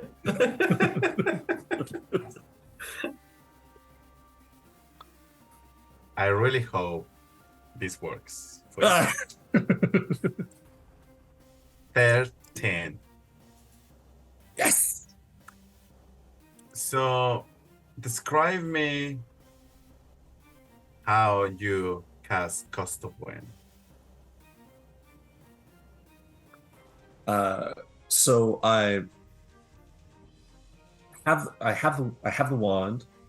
The orbs around the wand start spinning independently, like orbs. I trace basically a calligraphy glyph for wind, because that's the expertise, and cast feathers in the direction of the snake. And what I hope happens is that it catches the underside of the metal plates, and that's just enough purchase on the plates to push it towards the whirlpool, because it's like reticulated. It's made of like little disjointed pieces, so they're all acting like sails, pushing it. Beautiful. As this wind comes, answering the calling of testimonials, magical script on the air, the creature, one part of the creature is pushed enough close to just touch a little bit of the whirlpool, and you see as if like somebody were like flushing the creature into the whirlpool. Yeah. But this thing is really big. This is gonna take a while. I mean, probably there will be some strength saving throw on the part of the creature, but this creature is weird because most of the body's here, but it's also there, and things are weird in the Feywild. So there is like disconnect. If the creature It looks occupied. but at this point, between the I don't know what the hell is going on and some sort of magical energy pulling it through, this is your chance to keep running. I'd like to point out, with the additional 10 feet, I can now dash 110 feet in 6 seconds. Oh.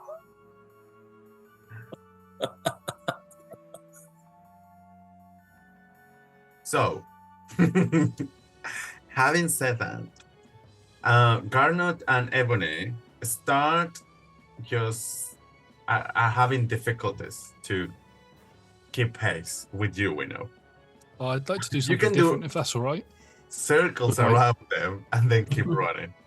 With my held dash action, did you say this creature is just touching the water?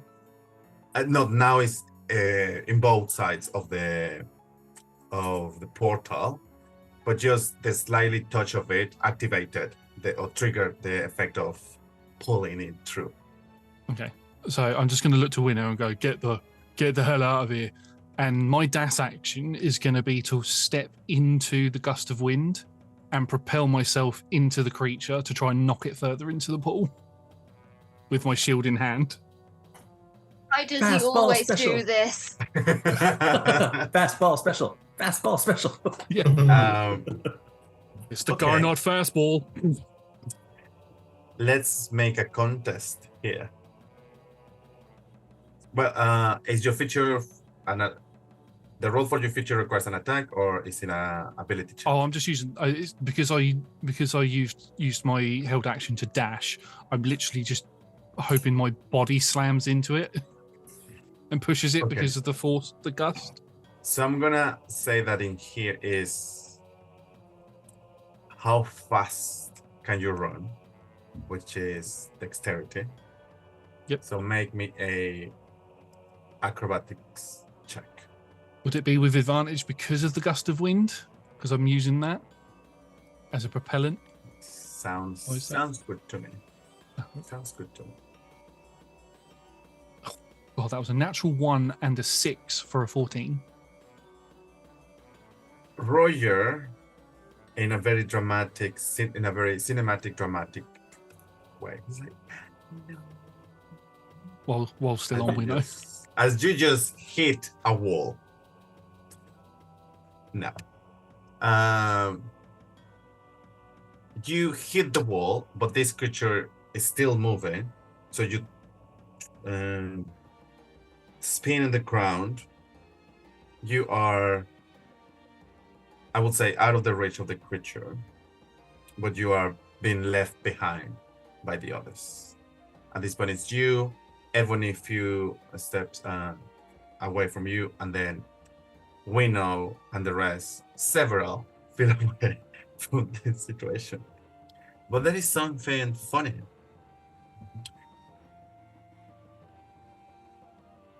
There, you catch for a moment, just for a moment, the smell of apple turnovers. I want to go that way. We know. I think the plan is still running, but Garnet's been left behind. Probably you don't care much about Ebony, but he's fine running. And what are you gonna do? I think if Garnot is significantly behind, I'm going to say to Professor and Testy, to set you guys down, are you happy to run for a bit? Absolutely. I can certainly try. Plonk. And I'm going to run back for Garnot in case help is needed. Help is on the way. With that much movement, you pass Ebony, you reach Garnet. I would say, because you need to action dash, you have used the bonus action at this point. 1 second. 1 second. I can use a key point to make dashing a bonus action. You have your I action. don't know why that was so sassy. I Jimmy. Fine. Because it is Jimmy. It's Jimmy. And Jimmy is all Jimmy sass. channeling through you. Yes. You bonus action dash and use your movement. You reach Garnet with the full potential of an action. Okay. Garnot, what am I seeing? Yes. I'm probably like slammed into this creature, and I'm stood at the edge of the lake as it's being pushed in, and I've just got my sword out, and I just look back to you and go, "What bloody hell are you doing here? Get out of here! They're after you. They don't want me. I can stop them for a little while at least. Go!" Oh, damn it, you're going to make me save you again, aren't you? No, just go. You got. Hang on, my voice has gone completely there. You've got Roger on you. Just get out of here, all right? He's the one that needs saving, not me, all right? I'll be right behind you, I promise. One I'm just moment. staring at the creature. I'm going to do an attack on the creature, trying to push it a little further in, but doing a stunning strike. Wait, will stunning work on it? I'll try it. I'll try anything. It's fine. Okay, so. Please. So Just in the roll your attack. Just in the back, Professor will look at Testimonial and be like, do we go back and help them push it in? Hold the gust. We've started it. Right. See how... Give me your hand. And let's go. Shove this thing away. So the first hit was a 19 plus. What are my hits now? So instead of my tattoo, I now have a +2 weapony thing. You said. Yes. So that is 22 to hit. Yes. So that is 4, 5, 6, 7, 8, 9, 10. That's 11 damage in there. And can it make a strength save? Strength save. 21. Oh fuck. Yeah. It's not stunned. May as well. All I can do now is hit it again and kind of be there with Garnot to try and catch them with a reaction if I can. It's okay. The saviors are coming. Don't trust the apples. Just remember, there's something bigger coming. This is just one of the minions. And you're not going to face it alone. No, I'm planning on getting the fuck out of here once this thing's gone. Yeah. That's 26 to hit on the second one. It's For that was 6, 7, 8, 9, 10, 11. 11 more points of damage. hits. I'm missing my extra d6 from my tattoo. I'll get something else. It's fine. Also, like, this thing has a lot of hit points, so It does.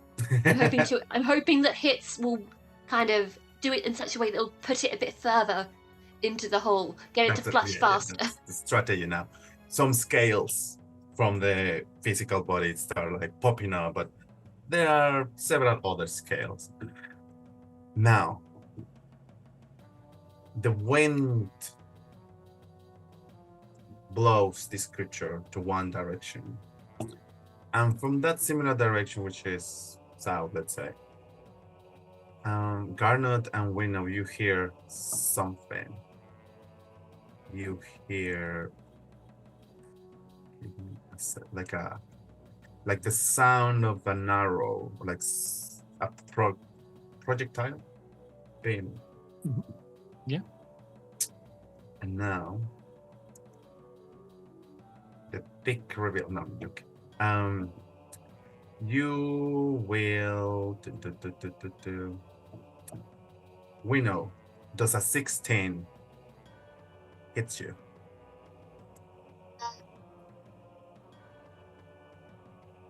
No, it does not. But I could choose. Could I choose to let it hit me? I will allow that. Specifically, so I can see if I can catch it and throw it back. Yes. So I need to roll the damage, right? Yes. 8 points of piercing damage.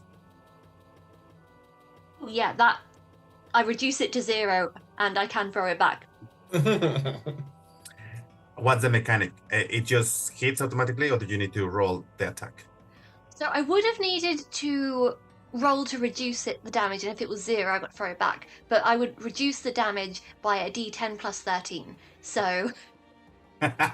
What a joke. But now that you have the chance to fire it back, is there an attack roll to be done here? Or it just... Yes, it's like I'm doing it as a thrown monk weapon. Yeah.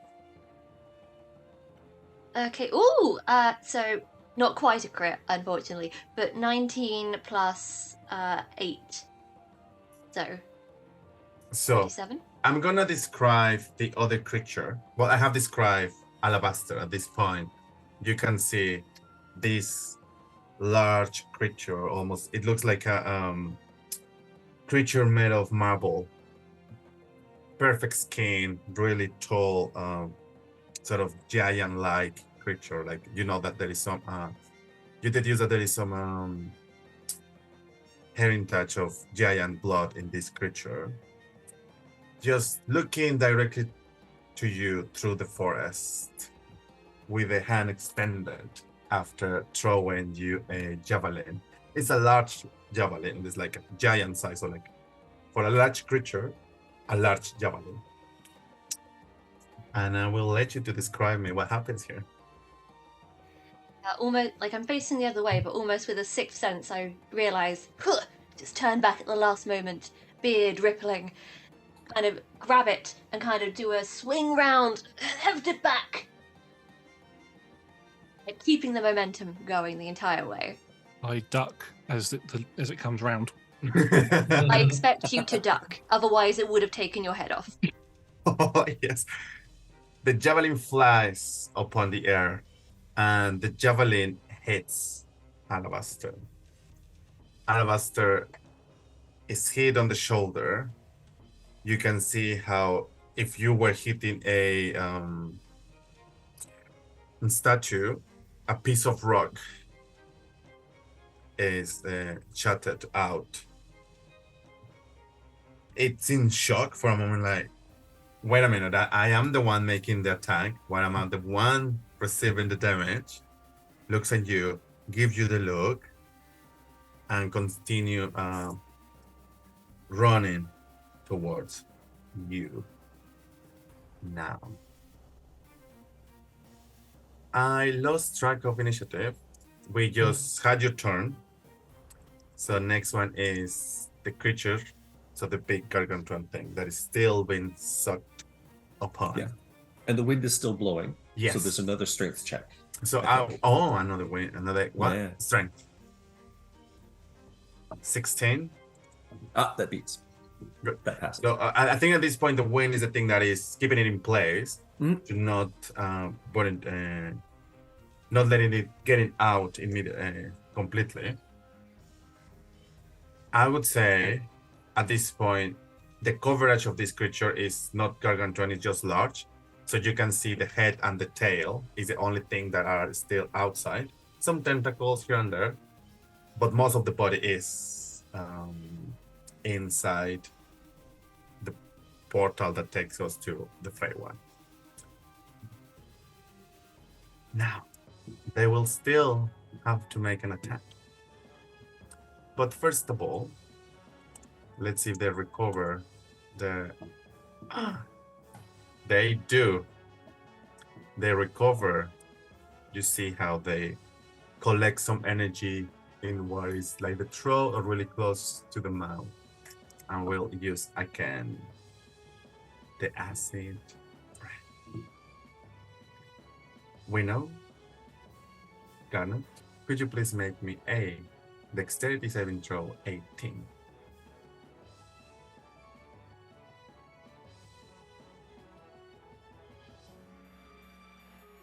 I missed Didn't both hear of that, you. Evie. 23. Whoa. Garnet? 14. We know. The fingers flourish in the air, and you manage just to land 3-point superhero pose, just to find out that next to you, Garnet has received some damage. Is evasion a reaction? I don't think it's a reaction. I'm looking Is it not? through. Oh, thank God for that. And I think they got nothing is a reaction, but they just got the turn, so they recovered the. Oh, okay. Oh, good. Not a reaction. I just get it if I make a dex save. Oh, good. Yes. I need that. Oh, a lot of ones. Good. Given that this thing cannot really move the head as they used to, because all the body is inside, you just take 5 points of damage. Which I am disappointed. I'm not. Thanks. And let me give me a second. So that would be the full turn of this thing.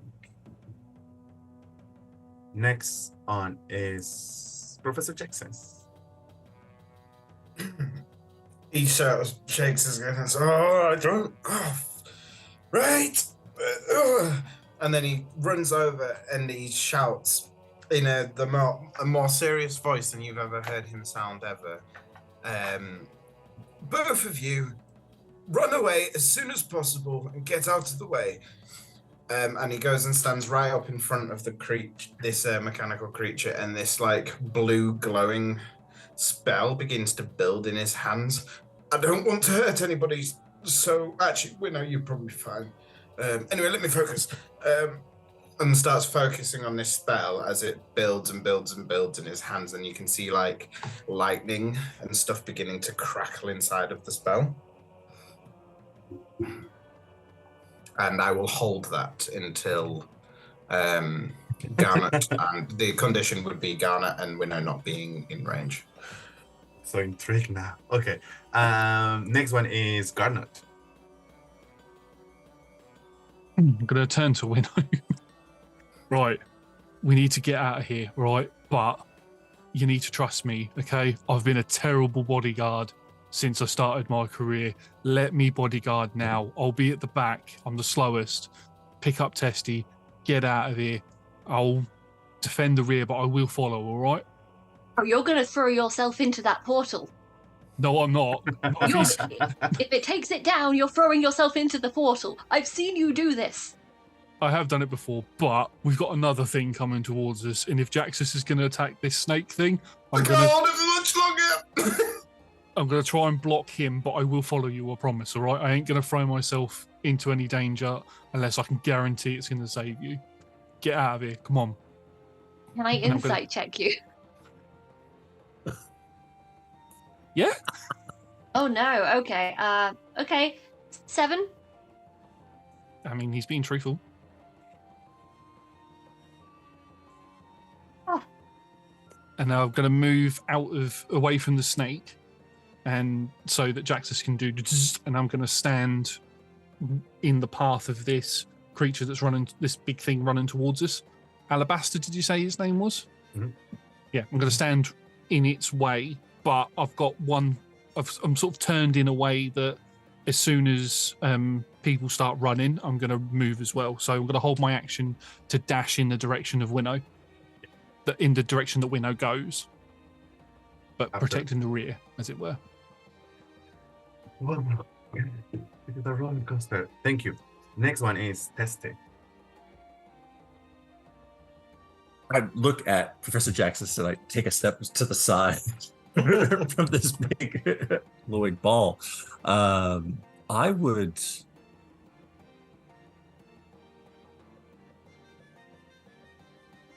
To do. Let's see. I won't take another chance on the wand. We don't have to go very far, so I'll fire an acid arrow. Okay. Also, the I creature. give you that. Wind, dust of wind is concentration, but you can assume that you can drop it, as most of the creature is now in. So if you let it go, inevitably the creature will completely be absorbed by the portal. If that's some information useful for you.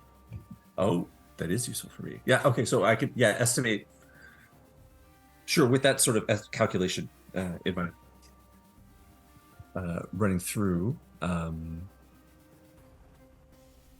it's mostly in there. Something big is going to happen. So yes, I will. I'll use the. I'll fire the. I'll drop the wind and fire the acid arrow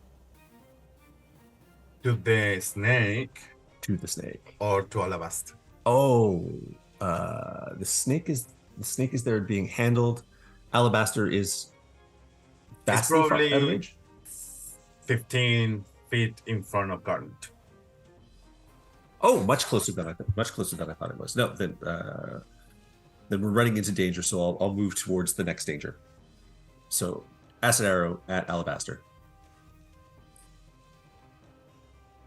After all that ponderation and calculation, a 15 on the attack roll. Hits. Okay. So this is just cast as a level 2 spell for 7 points of damage. 7.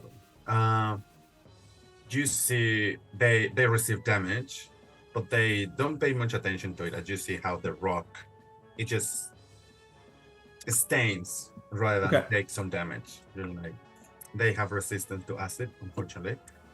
But good move. Anything else? I will start. I'll run towards Alabaster, but away from the snake. Ebony. And just- Sorry. Anything else? and that big glowing ball that Jaxus has got working up. Professor Jack says, Testy, you can see how Ebony also passes you by without. He's not that great warrior. He was just spy. He's like sent to retrieve Winnow, and I was just like, why am I doing this? But still, they have some nice abilities there. As you remember, they can paralyze things. So they get really close, and they sort of challenge for the first time Alabaster. And I will let Alabaster make a wisdom saving throw. And you can see how Ebony projects his presence upon Alabaster. And last time you saw that the creature that received the energy got paralyzed. But this time, Alabaster just sort of keeps running. Nothing took place or effect. At this point, Alabaster is in front of you, Carnot. and they will slam you with a short sword for a 10 to hit. Go for that. No, I block that with my shield. Nice. And then they take from the back a morning star, humongous morning star. Jesus Christ, that thing's the size of my Or- torso. 18. Beats it. Everybody just see this.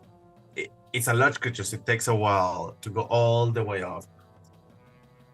And it will just swing at Garnot.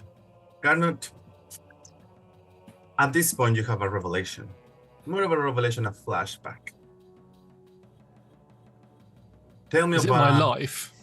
Yes. Tell me about those apple turnovers.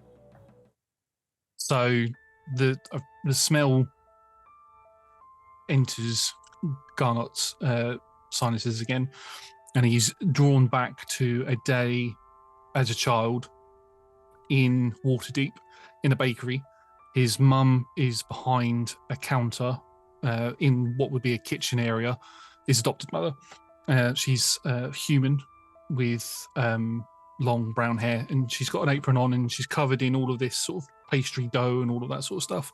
And Garnot, little red hobgoblins, sort of sitting there at the table waiting to be fed. And across from him is another humanoid boy, probably a few years older than him, with some red scales going down the side of his face. And he's looking very sickly, like he's really pasty, sort of like almost jaundiced skin. And they're both enjoying apple turnovers together. And it's probably the first time that Garnot sees his adopted brother smile when Garnot gives him a piece of his apple turnover. Probably the memory that he has. As you have this, you remember something else. You remember having this sort of a scene has happened before. You know, like this familiarity of sort of complicity and support from a sibling. You don't remember exactly where it comes from because you don't remember much of your past kind of thing or etc. But you feel like a connection with somebody else, like blood related. As you come back to the scene where Alabaster is in front of you, you smell the apple turns over. And there is a huge bong as the morning star hits a huge shield, like I think they call it like towers, or like those large paladin shields, and it's just in front of you.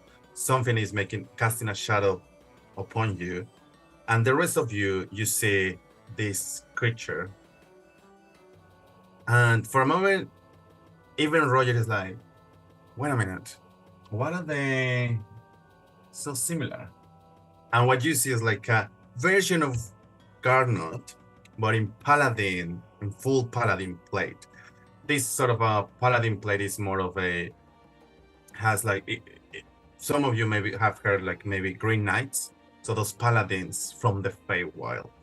And the smell of apple turnovers floods the scene as several other paladins jump outside from the portal, slaying the creature or whatever was left there, leaving everything in silence for a moment. Professor Jaxis, your spell is the only thing making some sort of noises right now. What are you gonna do? He just kind of looks over and goes, oh, shit. Is Alabaster still there? And then just this huge boom and explosion goes up. I let it go to the Centered sky. on Jaxis and sends everything. It was a thunder wave that was supposedly to launch the shit out of that thing. The thunder wave breaks. 15-foot cube around me, everything gets launched as I lose control of the spell. You're tired, darling. It's been a long day, honestly. The shockwave breaks the silence of the moment after the one. Garnet, you were expecting to be demolished by, let's say, 8 points of piercing damage. I don't think they're gonna have put you out, right? Nearly, but not quite. And you hear with a deep voice, stand up, there's work to do. Right. And you are? In that moment, Alabaster grunts and says, the silent agony will have that one and the little one in time. Maybe not tonight, but he will have them. He will attempt to run away. The paladin in front of you will make an opportunity attack. Can I make one as well? For a 21. Like a long blade swings into the air. Alabaster takes once 5 points of damage, but keeps running. The creature, or what was left, is just standing there, motionless, next to the portal. We are out of initiative. What do you want to do? How many of these green knights are around? So there's about 6 around the head of the snake. And then 1 more in front of you. And actually, we know. Make me a perception check. Sure. Okay. Perception. 19 for 24. Amazing. You notice that one of those paladins are familiar. Very feminine, very arboreal. If you're sure that you take out the helm of that paladin, that's the droid that you met in your dreams. Sarah, the one that in your dream was killed by Alabaster. I'm going to run over to Winnow, Jaxus, and Testimony. I'll be like, say to the paladin, you smell nice.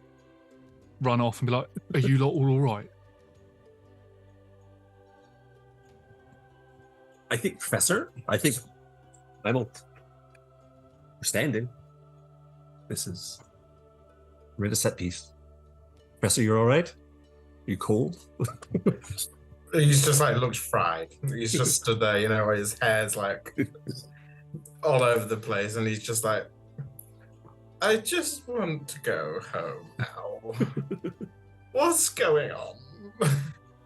As you, I guess all of you come together to this clearing, all the paladins start taking out the helmets, and now it's more than clear that the paladin in front, or like next to Garnet, which is not, it's taller but not that significantly taller. It's probably the grapes or the boots that have like a big metal heel that is making it look taller. Maybe the hairstyle, who knows, but it's hauntingly familiar to Garnet. But the one that is familiar to you, when you know Sarah, the droid, she moves towards Ebony. Says, "Are you okay? Where is Winnow? Where is?" She says, "The familiar." I will drop Jimmy. He'll be back. Worry not. So I'm over here. Hey, Sarah. With a face of relief, like, I'm glad you're fine. So, if you can shift, that means that you sort out the situation with Gorgon. Yes, sort out is a strong word for it. I have a suspicion that Gorgonor is gonna try and get some more warlocks because they're a bit lonely. But honestly, whew, would not recommend anybody have them as their patron. Oof, major issues to work out. 1-star review. Okay, I'm glad. Sorry, I know we are kind of late. We were supposed to be here before, but we have some problems. Good news. I met with your friend Sarah. She's fine. I wouldn't try to contact them for now. I casted a spell for them not to be detected. So any kind of divination magic will not work, like sending, scrying. So, but I'm sure they will find you where you're supposed to meet. Can I just ask, am I supposed to just trust you now because you've got this paladin thing going on? Can I have some assurance that you are, on the sides of good or whatever? Yeah. Actually, there is no guarantee of anything. No, you're not supposed to trust me. She shows you that she still have the tattoo. She's like, but I think I've always been able to detach my mind from the control of the silent agony. So I have felt in control for a while.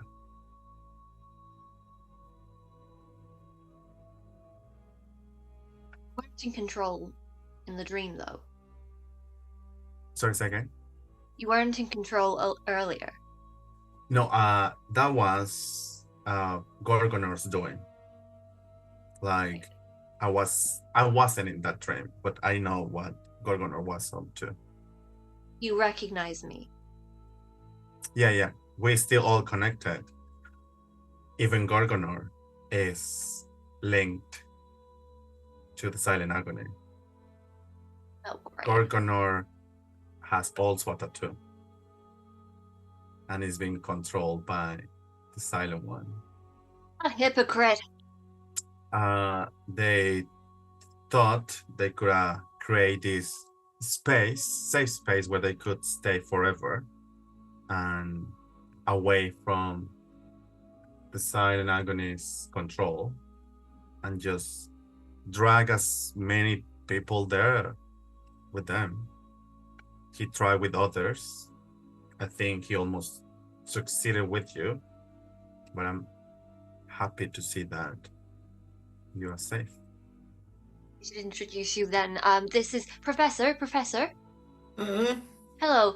This is my friend, Professor Jaxus. He's an expert on the Feywild, and he broke the bond with the tattoo. Hello. Excuse me. And then she realized, look at you, and like, oh, there is still although there is not the full tattoo, there's still bits, maybe a bruise that will disappear in a couple of days. How did you do that? Do you have an incredibly powerful font of magic? Yes. Let's say she has a moonsicle, enchant, very magical. Oh, I need a rock. I can punch something if you need it. I don't. I mean, we can say try. It will involve breaking, and are you willing to let me attempt to take it off you? Is the other question. I don't want to just dispel something if you don't wish it to be dispelled. I believe from certain inferences from Winnow, they do supply you with certain benefits from having them. Some telekinetic items, but I try not to use them so I don't lose control. Okay.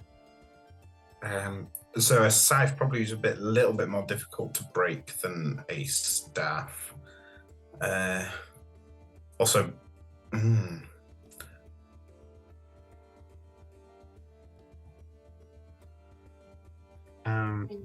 see,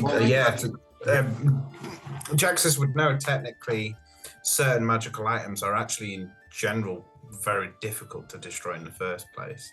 A lot of staffs are in part purpose made to snap because they have certain activations that come with them. So you see how she's trying to make some connections. Like, yeah, okay, I see where you're coming. What way do you think? I'm trying to think of what way Jaxus would think to destroy something like that that technically generally isn't very destructible. I would say that's gonna take a couple of minutes for Jaxus to try. It's very tired and trying to make sense of what actually happened during that process. Like, was it actually the breaking the item? Was it actually the arcane energy stored in there? Like, what was that actually happened here? In the meanwhile, Garnot, what's going on with you? Check, make sure everybody else is all right. Take Roger back off of Winnow, and then I'll just look at the one that looks like me, and be like, I mean, there's plenty of. We'll walk up to them and go, there's plenty of. I've seen plenty of hobgoblins on the material plane in my time here, but there ain't many that are from clearly our neck of the woods. And I point to the portal. What's your name? Who are you? What is this Green Knight group? My name is Lasrak.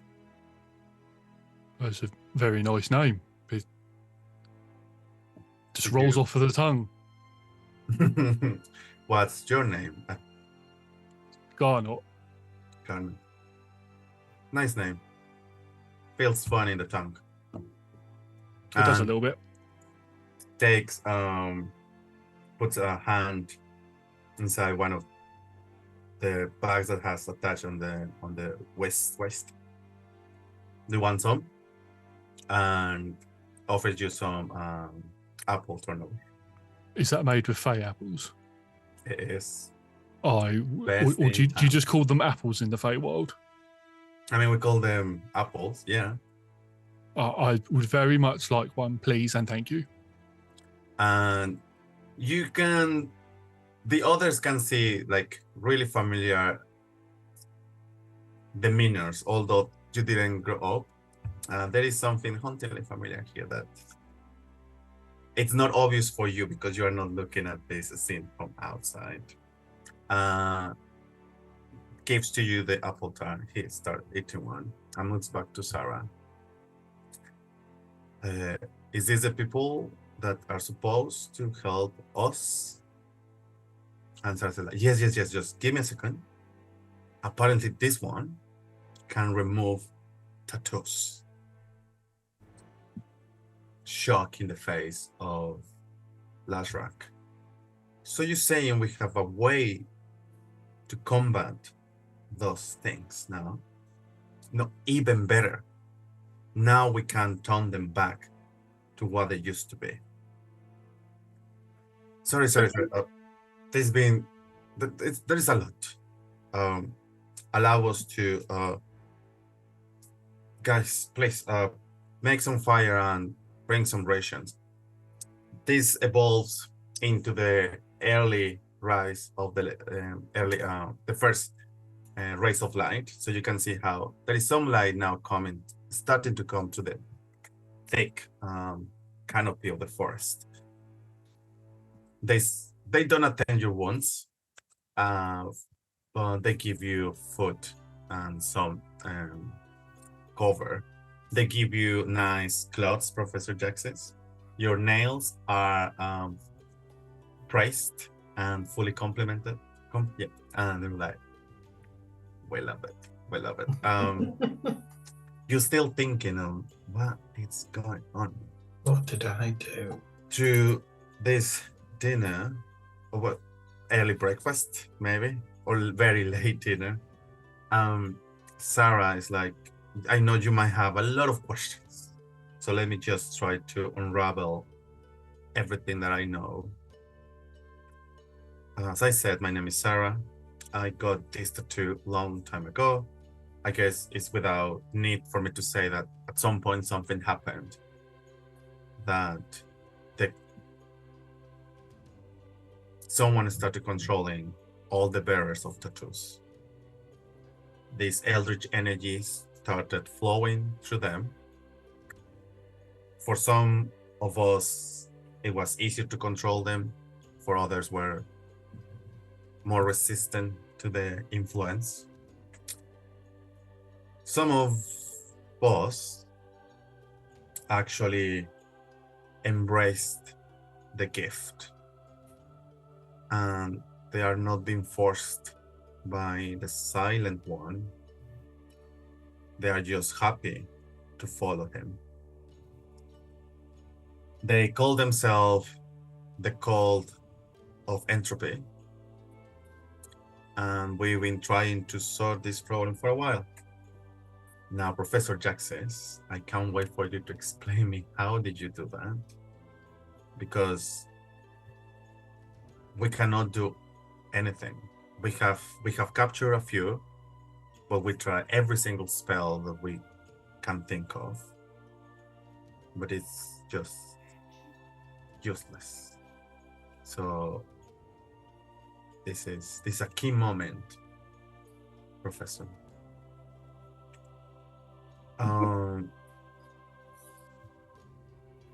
There is also this other situation with your friend. I understand that Sarah, as you call your familiar, gives you like a funny smile, and the way you're like, yeah, we have embraced the idea that it is your family. They will play a key part in the Silent One's plan, and we cannot let him to get to them. The Silent One has also captured the Seers, which I understand you are familiar with. For Professor Jax's testimonial, the Seers, you have heard about them, but you probably you've never met them, but it's a group of divination. I would say they are magic users, but I'm not sure if they are like wizards or bards. Maybe in future adventures, we will define what classes they are. He's captured them, and they use them. Actually, the way as we put you down to sleep, and looks at Ebony. Ebony's a little bit like, as Sarah explains all of this, when Sarah explains about some of them being more or less resistant, Ebony looks ashamed, as in, yeah, I know I want one of the weakest. She comes back. Sarah is, we use the recipes from the Seers to create those funny little teas. And you can notice that I still say in we, because at some point even my comrades needs to acknowledge that I'm still under the influence of the tattoo. I'm not trying to detach myself from the situation of any consequences, but I'm trying my best. As far as we understand, there is three things or three elements in the Silent One plan. And this is just from recollections of images that comes to some of us when we sleep. and we feel the influence of the Silent One. The Silent One needs your friend Sarah and the two siblings, or the other two creatures that share a soul with Sarah. The Silent One has convinced one of those siblings already, and that sibling is working with the Silent One. The second thing that they need is the 3 pieces of the Living Gate. The Living Gate is an artifact that can open a portal to the farm realm. It was destroyed millennia back when first time the aberrations came to this plane. I don't really know where those pieces are. Actually, nobody knows. We know. Garnot, make me a history check. I mean, but just make me a history check. I'll explain the seer situation to Jaxus and Testimonial. Like, do you remember that bit where I told you about, we went to see these Medusas and we drank some tea? Now that I think about it, wherever we go and drink tea, we seem to get drunk. Maybe we shouldn't do that anymore. We should stick to coffee. Yeah. Did you say history? I 10. got an 18. And Garnot? 10. Garnot, we know. You remember that in the diary of Mr. Cassell, there was a diagram of such item, and there was 2 identified locations and 1 unknown location. One was Feywild, another was Baldur's Gate, and the other one. And you want to share that information? Oh, she's gonna roll an insight check.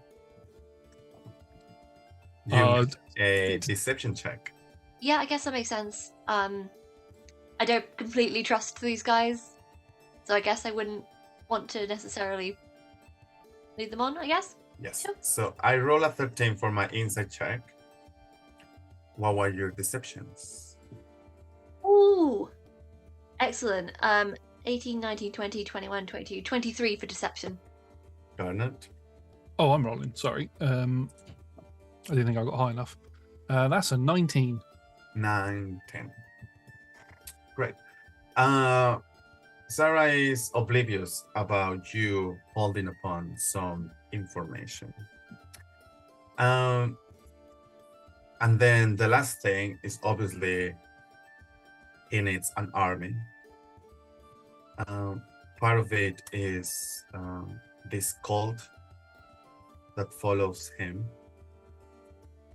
But he's been somehow bringing small pieces of other aberration souls into this world and hosting them into mechanical bodies, as you have seen, as you have experienced firsthand. These mechanical bodies are being produced by a really talented artificer, which he's also convinced. And when she says convinced, you have the impression that there is a tattoo involved in all of this. We're trying to help as much as we can, but there is also things working out in the Feywild that we need to sort out first.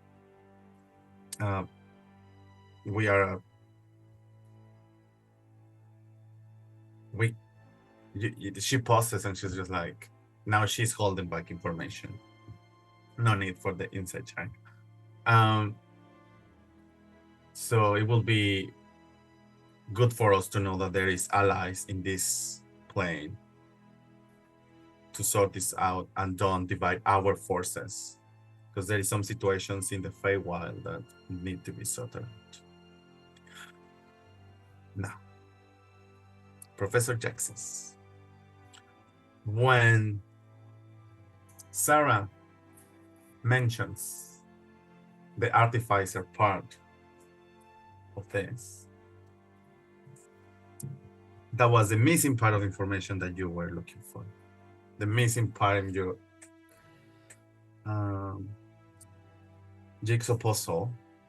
And now you finally understand that there is artistry involved in all of this. The artistry of the tattoos, the artistry in the bodies of these that are hosting the souls of these aberrations, and artistry in how those items, those magic items, were created. Yes, you can cast arcane energy into someone to heal them, divine magic to heal them, but the thing that is been missing for the tattoo to be removed is a sort of offer of artistry. If you want this piece of artistry to be removed, you need to remove another piece of artistry. So when you broke your staff, you were sort of giving away this uncountable or unvaluable time that the artist or the artificer, not artificer, the artist person put upon the item. So I've been sat here, and thinking and pondering, and it's a level of give and take that you have to offer alongside. So it's not like, everybody's familiar with, sacrifice to a god, or, to gain things back to it. But in this case, it's more of the art on your body needs to be paired off with something of equal talent and artistic license. And when you do that and you destroy that thing, preferably with the power you need as well, which is convenient, you can meld those two things together. Now, I didn't understand how I was doing it at the time, but it's clearly just because I'm a fantastic prodigy. But because I did this and put together the artistic, eloquence of the staff and my own incredible power, together, those two things deactivated the tattoo on the body, relinquishing the power. Now, to replicate that, I believe an entire study needs to be. And I can do this study for you, and the only thing I ask is if you get me the hell out of here immediately, and I will begin studying as quickly as possible. If you just get me out of here. I fully agree. The Professor is the most powerful spellcaster that I've come across, along with Testy here. They're both incredibly powerful, and I think a combined effort between the two of them will surely help with whatever it is you're trying to do. Something to do with the tattoos. I have been listening, I swear. Eating apple turnovers. Garnet, make me a perception check. Uh-oh. Ooh, 23. Ooh. As you eat apple turnovers and maybe feed a little bit to Roger, you notice a similar behavior from Larsak, who is feeding a white as the snow ferret that pops every now and then from his huge armor, his huge paladin armor. Oh, that's cool. What's your ferret called? He turns to you and says, Roberto is his name. And Roberto, at this point, well, there is not much work to do, so they just have like a cap, like chilling vibe. The cap, like okay, it's just time to chill. That's it. And let's make kind of a rivalry between Roger and Roberto. They look at each other like, if this were an anime, they would be like, I think he's trying to copy you, Roger, but don't worry, you're the best one. "You're the best one." Sarah looks at that situation and says to Winnow, Testy, and Jaxis, "Is it only me? Like, how they cannot see what's happening?" Oh, give Garnet time. He'll figure it out. Hey, Garnot. And Yeah, Winnow? other one. Are you guys related? Larson said, "This one is not as handsome as me. We cannot be related." That one's not as awesome as me, so we definitely can't be related. Yeah, you two are definitely related. The conversation continues to point out other details, and I think they say like, at this point, let's say you have a long rest, enough to just to settle down everything, and you have everything that you sort of were looking for. We know you collected the you came here for the sending stone that you sent back to Sarah. They said that they can show you the safest and shortest way out of the forest. They can unfortunately they don't have like any ways of transport, because of course they can cast find state, but that's their own mode of transportation, so it would be up to you, like go on your by foot. Professor Jaxis, Sarah says that it would be amazing if you can come with us to continue your research. They offer you funding for a couple of months for you to have everything. Wait, come with you where? To the Feywild.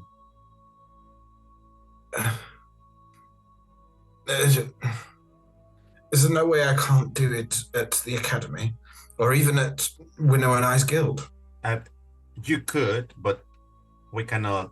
Our resources, as I said, are invested for what's happening in the Feywild. It would be. I mean, you have the option. She offers you the Monsicle.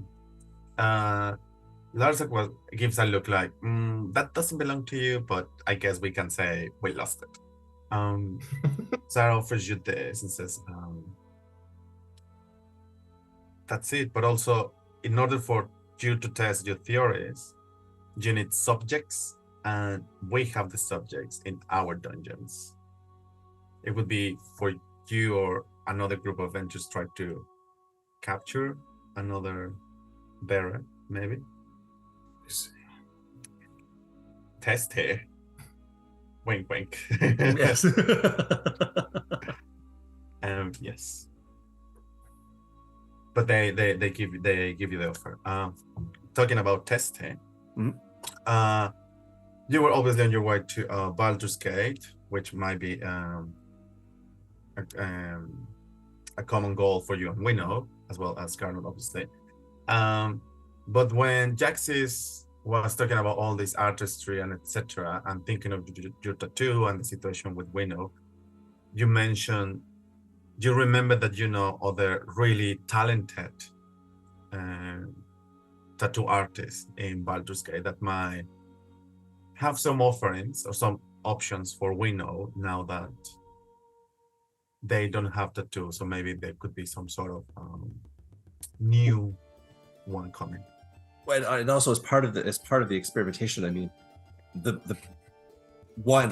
been a marvelous adventure. So I'm Testimonial thrilled, but also Testimonial knows how to craft quills and wands and make art, and can teach people to do that if their own artistry needs to be sacrificed in order to make the tattooing remove. So Testimonial is just a buzz with theories that he wants Professor Jaxis to listen to, and he wants the Green Knights to listen to. It's almost like he's discovered a new hobby and is ready to dive entirely into it. The Feywild, a grand stage for a big star and appealing to Jackson's, ego and reassurance and testimonial is very excited. The possibility of teaching and sharing and learning let's more about the remember Feywild. that I think you have discussed potential collaborations for a paper. Yes, That's also that something.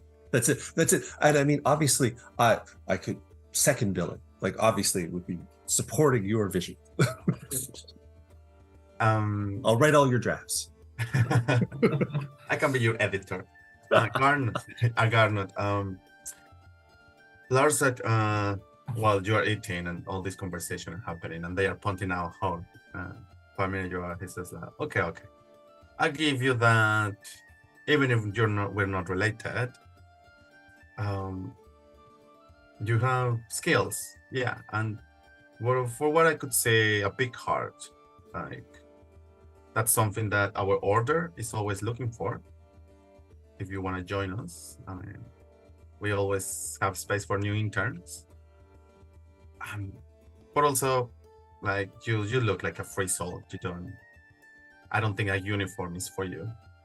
If you want to come with us, I know where the best apple turnovers are made in town. You can help us. I was planning on going to Baldur's Gate because I needed to get to the library to something to do with my family tree. I was wanting to look into where I come from. But I mean, if you're offering to take me to the Fae and to join you, then maybe I can find, and apparently there's some sort of link between us, although I don't see it. I mean, I'm clearly more awesome than you are, clearly. But if there is some sort of a connection and you can help me find my family, my Fae family, then, I mean, I wouldn't say no. The only concern that I have is that we need to get Sarah, not you, Sarah, the other Sarah, the smaller Sarah. We need to get them and make sure they're safe. Yeah, I mean, I understand that this is very abrupt, us telling you about our problems and asking you to solve them for us. But yeah, we are just happy to see that there is some light in our campaign. I think it's time for us to go back home, clean the mess that is on the other side, and prepare for what is coming. Full concern face. So back to you guys. The cards are on the table. Where is Helen, everyone? Winnow is going to go over to Professor Jaxus and just be like, so, Feywild and funding. Yes. There's only one problem with this whole thing. And he sort of goes in closer to Winnow. I've never been to the Feywild. Well, this sounds like a brilliant opportunity then. No, that's true, but what if people find out that I'm a fraud? Why don't you just be honest and say that you are a theoretical Feywild academic? This is true. Yeah. Although this is also my first ever adventure, and I'll be honest, this has been absolutely horrific. But you've done very well. I think I'll go. I might ask if Garnet wanted to come, and if Garnet will stick with me, I'm sure I'd feel much more comfortable in a place like the Fey realm. That sounds very wise. I wanted to ask you something. Yes. The thing that I said to you in the dream before you got out. Oh. Do you remember that thing? Yes, well, mum's a word if you wish it to be. Is that why you don't want me along? I'd actually prefer it if you did come. I'd feel much safer. I'm not sure that's very wise. Because I can only tell you how I feel about it. How you feel about yourself is your own problems and your own choice. If someone says to your face they prefer them with you and they make you feel safe with them, then you should believe them. And if you I can only say the words that come out of my mouth, and you can only make the decisions for yourself. do you still think I'm a good person? I've got not particularly many points or evidence or facts that have been placed in front of me for me to think otherwise. And that's generally how I make my conclusions. So I told you that I... Never mind. I have to go and talk to Sarah. Sarah will help, and I'll check in on you in the Feywild. I'm going to go and see if...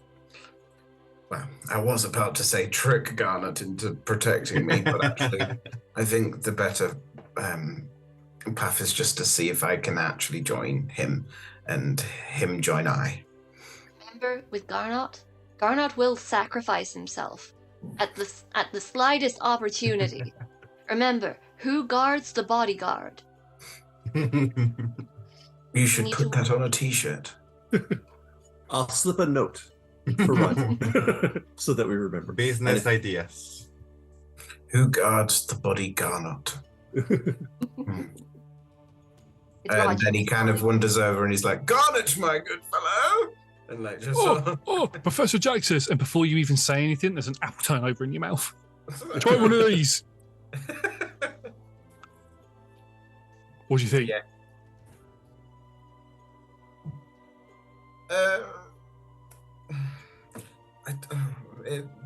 Truth to be told, is an acquired taste. Yeah. They are not that good. No. Well, no, it's not that they are. Canonically doesn't like sweet things either, really. So. And also, the Feywild apples have a funny taste. Is this strangely sour and bitter? And sweet at the same time. Yes, all of the things I hate, but thank you. Fair enough. Garnet, my good fellow, are you heading through there? Are you going with them? I'm considering it. I want to make sure that Sarah, not that Sarah, is safe first.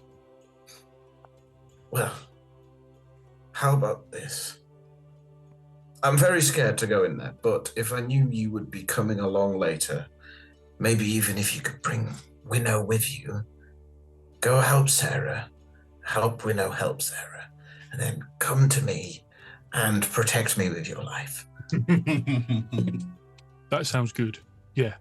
Fantastic. Yeah, I think I'd like to go with Winnow to make sure Sarah's okay, and then I do want to find out more about myself, and it seems that coming to the Fae is going to be the best way to do that. And you also need protecting. I'm guessing this person here, who's not as awesome as I am, they will protect you for the meantime, but just know that I will be coming to help you at some point. And here's maybe a little snippet of advice. So I can always get a little head start for you, Garnet, when I get there and see what I can find out on your behalf. But there is a gentleman here who has proven to be incredibly good at finding out information and writing and creating incredibly fantastical pieces of work that you could potentially ask to help you with this sort of investigation. And, well, maybe just have a think about it. I just know that he potentially could be one of the best in the business at helping you find the information you're looking for. Did you hear that, Roger? He's saying really nice stuff. No, I'm joking. I know you're talking about testimonial. I'm joking. I know. The pen was up and it was down. It was a roller coaster, man. But anyway, he puts his hand out to sort of shake your hand. I don't shake your hand per se. I do like the warrior. I grab your hand like that and pull you in for a hug. And he just like squishes like. You did really good, Professor. You got some real metal inside you. And I'm just squeezing you really tightly. Like, you're good. You're very brave. We've already got 10 hit points. And if there's anything you can do to help people, then it's up to you if you want to do it or not. But you've got some skills. You should. Yeah, he gives a nod. Just pat you on the head. Oh, sorry about painting your nails. Well, to be honest, it's kind of they're growing on me, but don't tell anybody else. Isn't that what nails do? Very clever, very clever. Oh. He'll look over to Winnow and give them like a nod, and then stand towards Testimonial and with a hand out to shake his hand as well. And then he'll turn and walk with where all the paladins are and sort of let Garnet, Winnow, and Testimonial talk. And he starts just talking the ear off one of the paladins about this almost like fake research that he's making up on the spot about how he got rid of the tattoos in the first place, pretending that it was his plan all along. And he just starts like this whole bullshit trail in the background.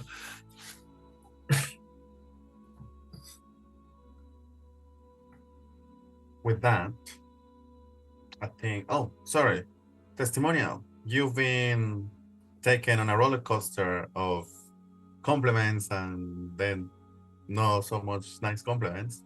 What's going through your head after all this? Like, What through all of this, Testimonials sketched out the entire party of Green Knights.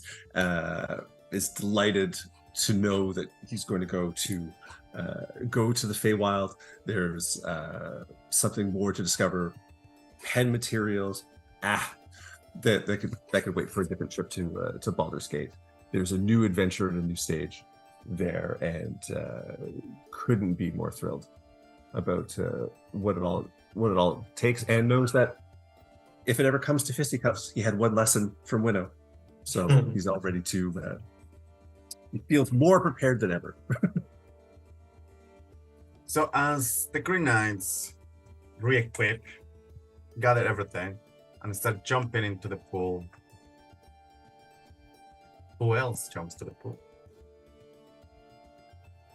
Professor Jaxis glamorously jumps into the pool, followed by Testimonial, and they just disappear, leaving just a still, really nice whirlpool. The smell of apple turnover stills in the air. And Garnet, you get lost and find the exit to this forest. You're not in a hill, but it's a higher position where you can see Candle's Cape to your left on the west and Baldur's Gate northwest of you. You know, they told you that not far from here there is a really well used merchant route where you can find maybe some transportation.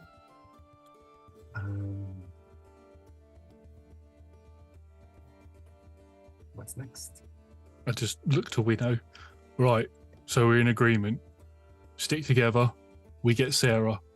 We get to the Feywild, and we protect our friends together. Yeah. Take it one step at a time. One step at a time, and I step forward and fall down the hill. The way an adventurer does it, and I fall down beside you. And that's where we're going to wrap up our campaign. Thank you very much. I'm gonna have two after scenes here. The first after credit scene. The first one is as Testimonial and Jaxis are walking their way to where the camp or the base of these Green Knights is. You're a little bit like behind them, let them do their talking, and you hear like whispers or like something catches both of you immediately. The war is coming. And you just look at each other. Lights are out. As second, after scene, after credit scene, Garnot, we know you get some free rides on the way. And a couple of days after, we know you receive a message from Sierra. They made it safe to Smalteran. They have met with Mr. Cassell. They will report later. You also report that everything is fine. And we close this chapter. Thank you very much, everyone. That was beautiful. I hope you enjoy. I did a lot. And thank you for being part of this show tonight. If you enjoyed, remember that we play Dungeons and Dragons Mondays, 6 p.m. GMT and 10 a.m. PST. We also we also stream classic episodes on Tuesdays, also at 6 p.m. GMT. You can also join us on Friday, again, 6 p.m. GMT, for our talk show, where we talk with DMs, other players or figures from the TTRPG industry. And all of our shows are streamed at Dutch TV/RollTogetherRPG. You can find all of our content archive at youtube.com/RollTogetherRPG. There are also podcast versions of all of our shows available everywhere. Search for Roll Together RPG. Remember, if you don't find us in your favorite service, let us know and we will try to put it up there. Massive thank you to our D20 Club on Patreon. There will be a link in chat for you to join. Every penny helps us to do the content that we love for you. Big thank you again to all our sponsors and supporters. Don't forget, we are all over social media as Roll Together RPG. Thank you for watching. See you very soon. Bye.